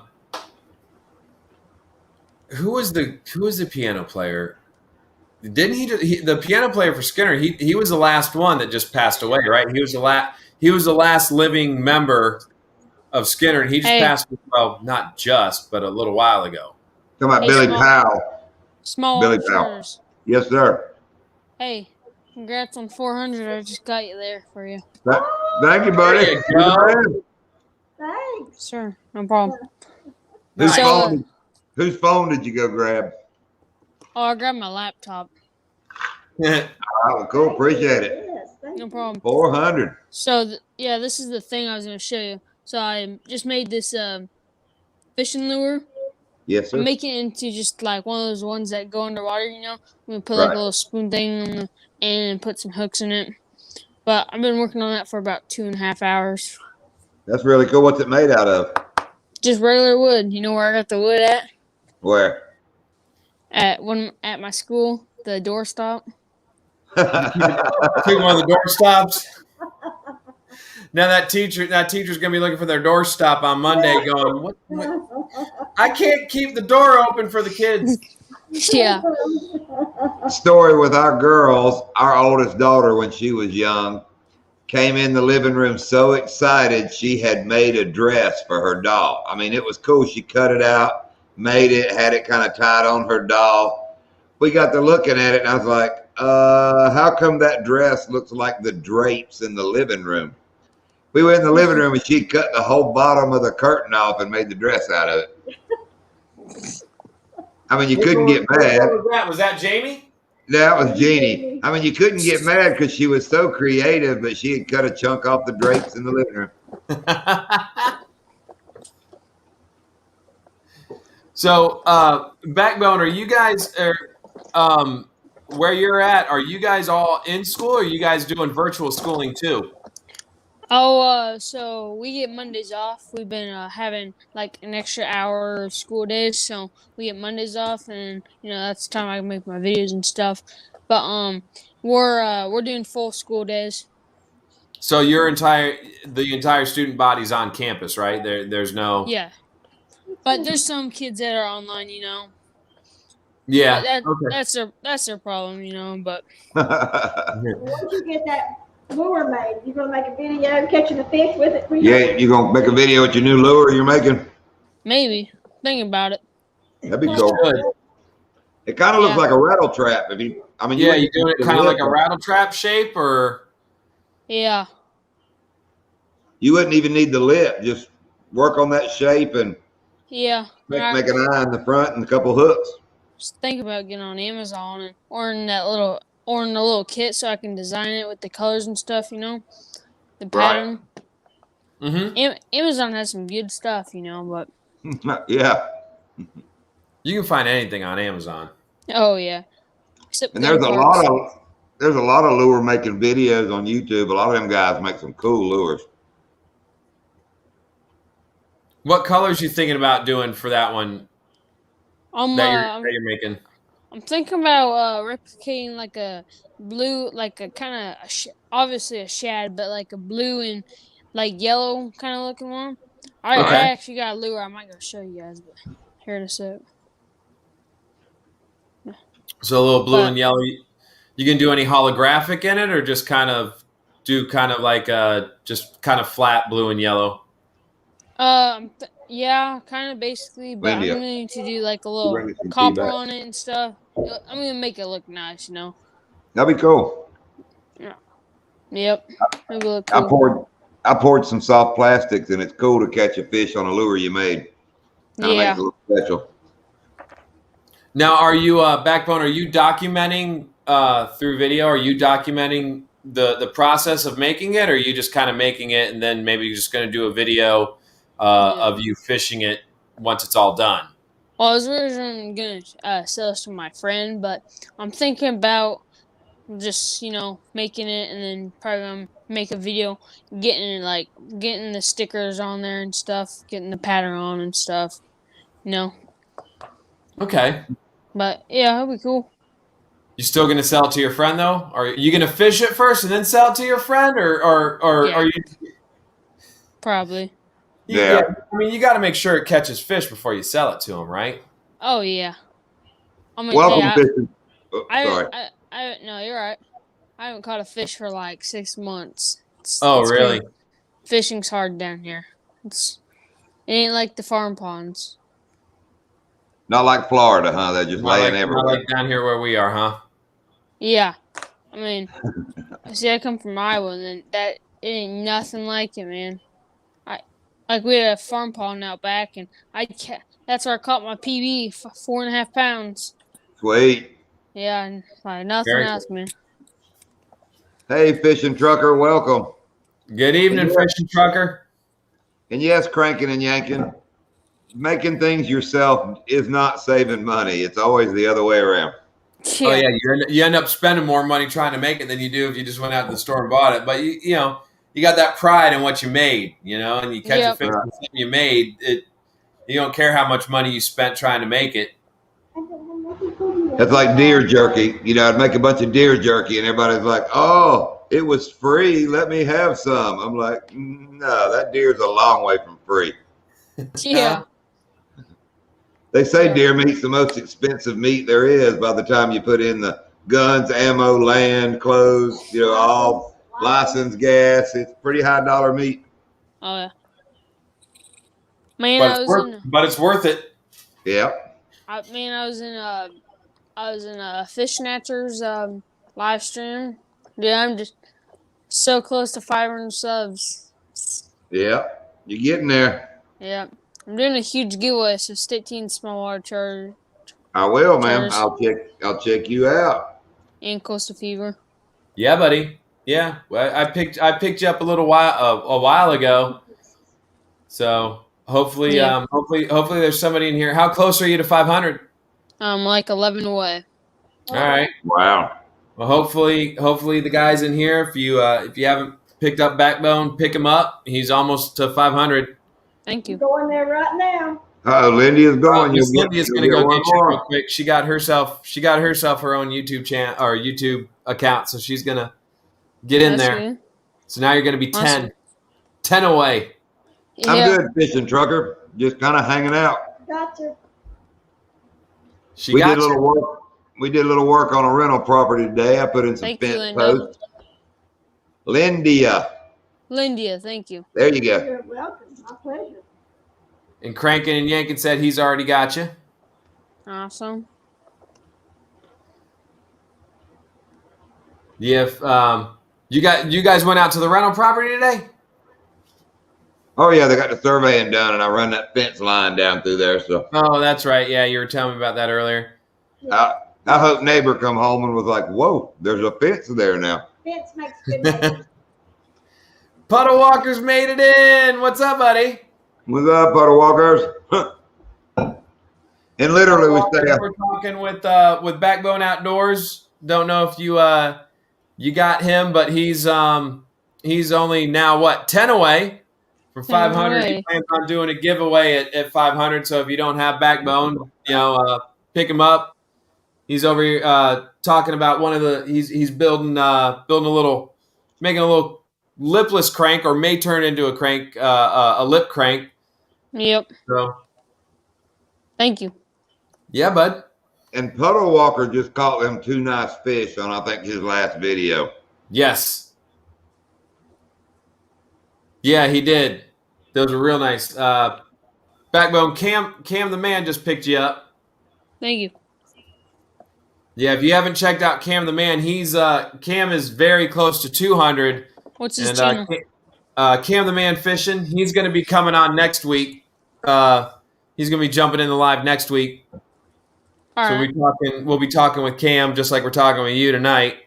Could you drop a link real quick, and I'll drop a sub on him. Yeah, bud. Hold on 1 second. Let me get him. Yes, sir. I like that background smaller. Yeah, that's our garage, my man cave. Full of dead things. I don't blame you. The other direction, I got a pool table and like there's some other stuff over this way. Whoop, wrong camera. Are you guys streaming on your phone, laptop? Laptops. Laptop? Yeah. I'm on Yep. my I'm on a phone. laptop, got a webcam. Nice. I'm on my phone. Yeah, I did one on my phone not too long ago. Yeah. They It work ain't- fine. Yeah, it ain't bad. I mean, I got the new phone, so the quality's pretty good. You don't play Call of Duty Mobile, do you? No. Oh, okay. I mean, yeah, I used to, but I kind of got out of video games. I started dedicating my life to fishing, Yeah. You got to have bathroom time, though. You can't fish in the bathroom. That's Call of Duty time. Call of Duty. Hey, John, can you I can't drop Cam's channel in the chat. Leave a comment, Coastal. I can't. You can't leave a comment in the chat. No, it's only showing me the chat. Well, how can I make you a moderator then? Hang on. I can do private chat, but I can't do like in the chat there. I can do it in the chat. Well, man, you're at 7 likes so far. Yeah, we're just getting started. We're just hanging out on our lives. They'll pick up. We mainly do it just to hang out and shoot the bull. Yep. And you reached 400 subs. That's a positivity in this stream. Oh yeah. Which I really don't worry about that. Yeah. I can't do it, Doc. I'm trying every way I can to do something with you. What do you want me to do? Just drop Cam's channel in the chat. All right. How do I do that? I'm getting it. I'm trying. Just go to Cam the Man Fishing, copy his link, and then Yeah. Hang on. I know, right? I'm on restriction. I'm not allowed to do it.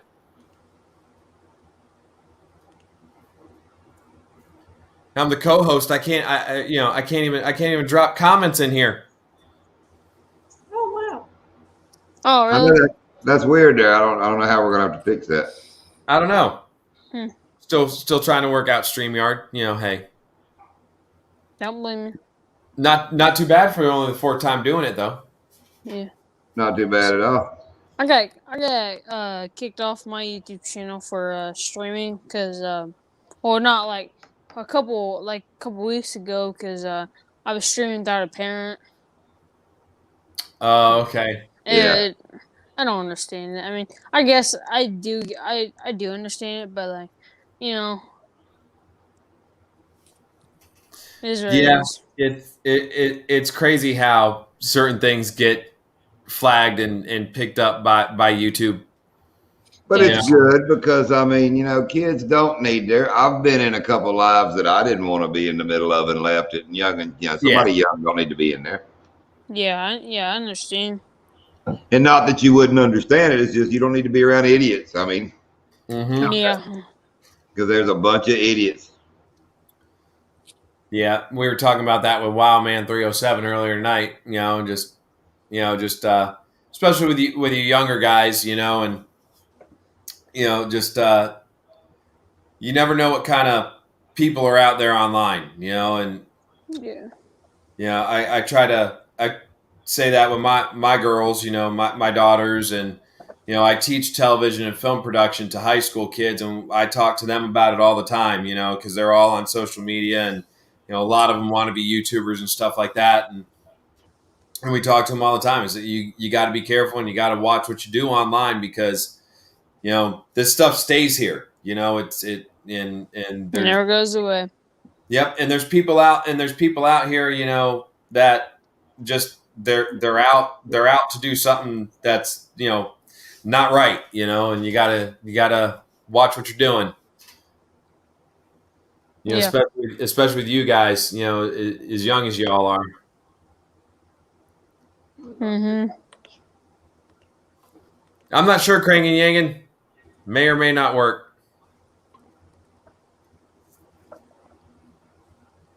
Hey, Coastal Fever, how much subs you got? How much subscribers you got? 271, 272, something like that. That's pretty good. Yeah, I not too bad for little less than a year being up. Yeah. Do you got 4,000 watch hours yet? I don't know how many watch hours I have. I haven't looked. Yeah, just download YouTube Studio. It's real easy. Yeah, I got YouTube Studio. I could probably tell you. I don't pay attention to the watch hours just yet because I'm not up at 1,000. Yeah, I understand. Subs, but let's see. I'm on the analytics now. Watch hours. Hey, I'll be right back. I'm gonna go get this deer over here's jerky. All right, real quick, we're gonna cut out soon. Doc, you see the banner I put across the bottom? Next week on Dr. Doc. You were Dr. Philin right there about the damn kids and people on the internet. It sounded like Dr. Phil, so I was running what's next week on Dr. Doc. Yep. Got to watch these kids. Yes, you do. Because we are the world. We are the children. We are the ones who make brighter days. So let's start giving. I got my eyes shut. I'm doing the Stevie Wonder part. There's a time for living. Hey, have you ever seen Stevie Wonder's house? He hadn't either. Yeah, he hadn't either. I saw that one coming, unlike he would have. You know what bothers me? I don't know what. There's Braille on the drive-up ATM. I know, isn't that confusing? I worked with a man that sold blinds, like the Venetian blinds. His tag said, or a sticker on the back of his car said blind man driving. I mean, I don't know if that concerns anybody else. That there's Braille on the drive-up ATM. Does that concern anybody else? I mean, I understand a blind person can walk up to the drive-up ATM, but is that really the safest person for a blind person to be? Well, you're assuming somebody drove them there and would watch them. Yeah, I mean, I guess if they're in the back seat. And Doc, I just realized it. Look at his screen. It's like you see all day, a ceiling fan. Yep. That's what happens. That's what's wrong.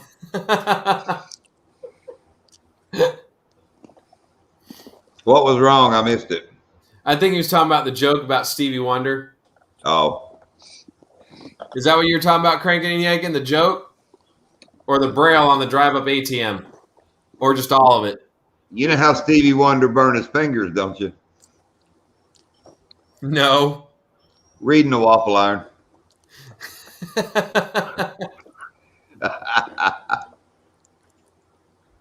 You know how he burned his face? You're up to 8 likes now. Phone rang and he answered the iron. Phone was ringing and he answered the iron. You know how he burnt the other side? Picked up another call? They called back.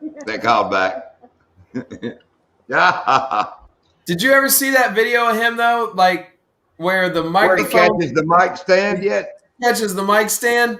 Isn't it from We Are the World? It's from one of those because Paul McCartney knocks it over, I think, and old Stevie Wonder catches it. Yeah.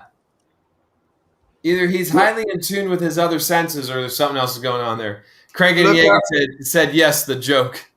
Yeah, look up Stevie Wonder's Not Blind on YouTube. There's quite a few videos where he does several things that don't act like he's fully blind. What time do you guys are thinking about in this live stream? Yeah, we're already up past time. About 2 hours. We're already past time, so we're going to end here shortly. All right. We're old. We got to go to bed. We got to go fishing tomorrow. Yeah, me too. I'm going fishing in the morning. Got to get up. You know, not super early. I don't know if I'm going to get a super early start, but I think I might go fishing the golf pond tomorrow. You should. Golf ponds are good fishing. There you go. They're going to run you off, though. They're going to try to run you out of there. Probably. That's what I do at night. Hey, and listen, after tomorrow night, we set our clocks ahead. Yep. Well, 2 o'clock Sunday morning, actually. I'm setting it. I'm gonna set it ahead at noon tomorrow. I'm just gonna, go ahead and get it all. They said 2 o'clock. They said 2 a.m. I'm just gonna do it at 2 p.m. and just set it to 3. And that's what I'm going with the rest of the day. Back when we were in North Carolina, my dad was a boss in a big furniture factory, and time would change, and people would come in an hour late and blame it. Oh, we didn't change the clock. And it would be the one where they'd have been there an hour early. You know, it was the wrong direction. You did it wrong. You're lying. Yeah, my old man was like, that won't work that way. Yeah, you know, we voted down here in Florida a couple years ago. To get rid of it, didn't we? To get rid of the fall back. We should be on the time we're getting ready to go to permanently. Yeah. But Congress won't push it through. There's another senator trying to push it again. Yeah, well, you got Rubio up there and Rick Scott and all the guys from Florida trying to push it through. It just keeps getting pushed on the back burner. I mean, I understand they got kind of other things to worry about right now, you know, but I mean, can you just let us have our time? Just give us a little bit of happy. Just give us a little bit of happy right now, you know, in 2020, 2021. Just can you let us keep our daylight savings time? We like to fish, for God's sakes. Yeah, but that and I like to mow my yard when I get home from work. I don't want to have to mow it at, you know, 6 o'clock on Saturday morning before it gets, 90 degrees outside. Okay, Doc, I know another way to fix that problem is just quit your job. Time change don't really matter to us. Yeah, I know. The only thing I like about time change is right now, daylight is in like work traffic time. Yes. I want it to be back up an hour, but if you're going to be an hour before work traffic, right? Yeah, you'll be an hour. It'll be daylight. Right. Yep. See, that's when I like it. Hey, small water. Yes, sir. Hey, what's your PB bass? 10.6. 10.6? Yeah. Mine's 4.5. What's yours, Costa Fever? 6.8. 6.8? Lindia? 9.9. Lindy's is 9.9. Linda, you better beat him. She will. You call her Linda one more time, she gonna beat you. Sure has. Think of the country India with an L. That's her name. It's like India with an L. It's Lindia. Yeah. Lindia.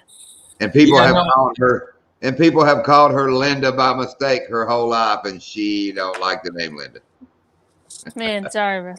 Oh, it's all good. You didn't know, but it's that now you'll remember. It's like India with an L, just Lindia. Yep. Hey, outdoor fanatics, welcome. We get ready to roll out, but good evening, bud. Yeah, Cam said he doesn't like the time change either. Hates going to work in the dark and getting off in the dark. It's I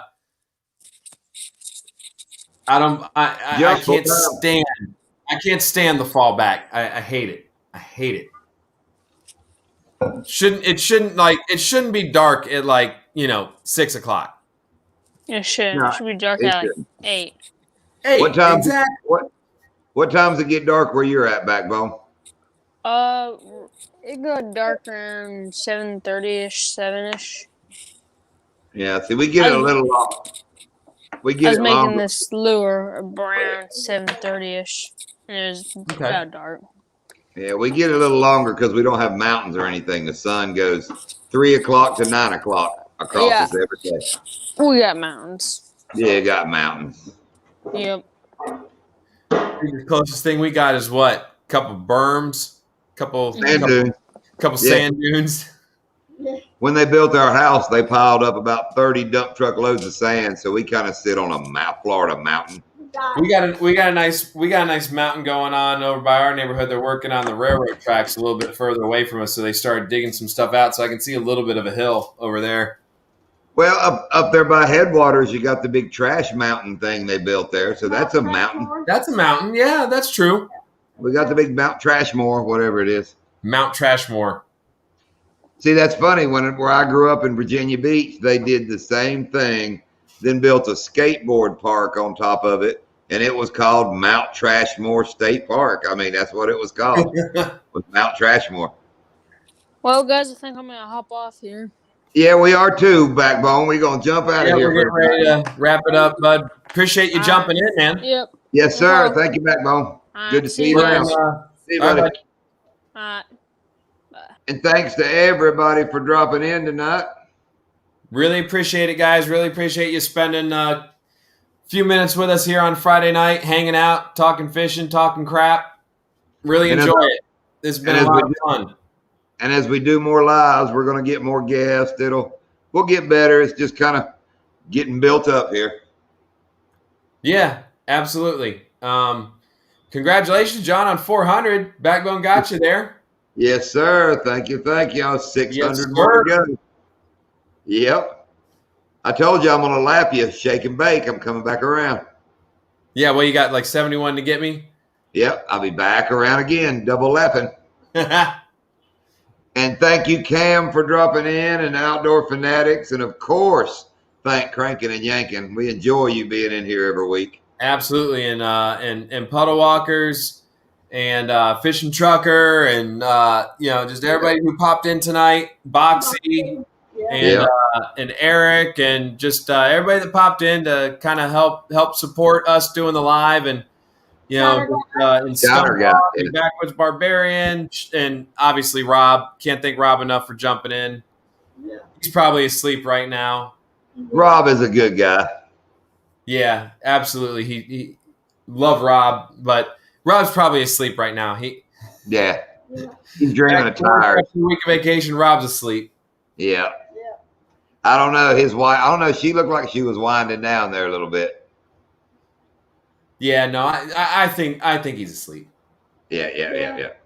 All right, I'm not far behind him either. Thanks again to everybody. I'm gonna go watch Crankin' and Yankin's video where he falls in the water, or about does.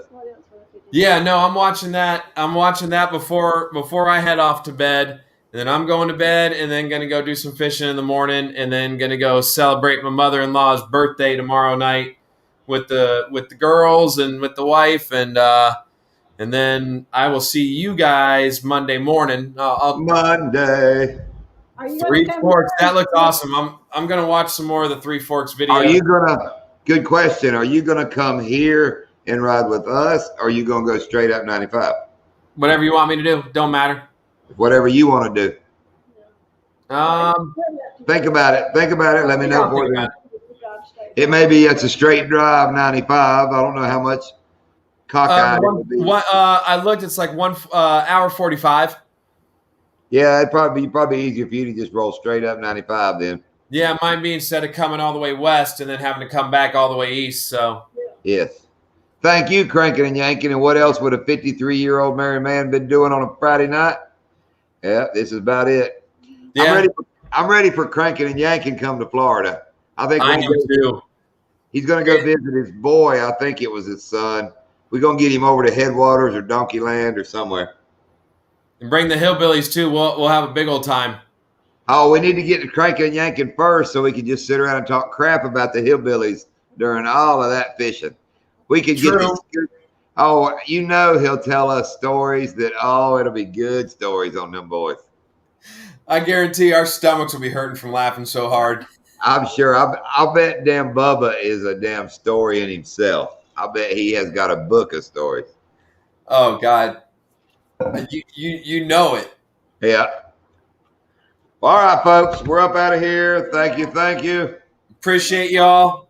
Everybody, appreciate y'all. Yep. Everybody keep fishing. Thank you, Doc. I'll talk to you tomorrow. Yes, sir. I'll let you know how it went tomorrow, and I'll give you a shout in the afternoon, and then we'll plan out Monday. Cool. 3, 2, 1. See ya. Bye, guys. Have a good night. Good night.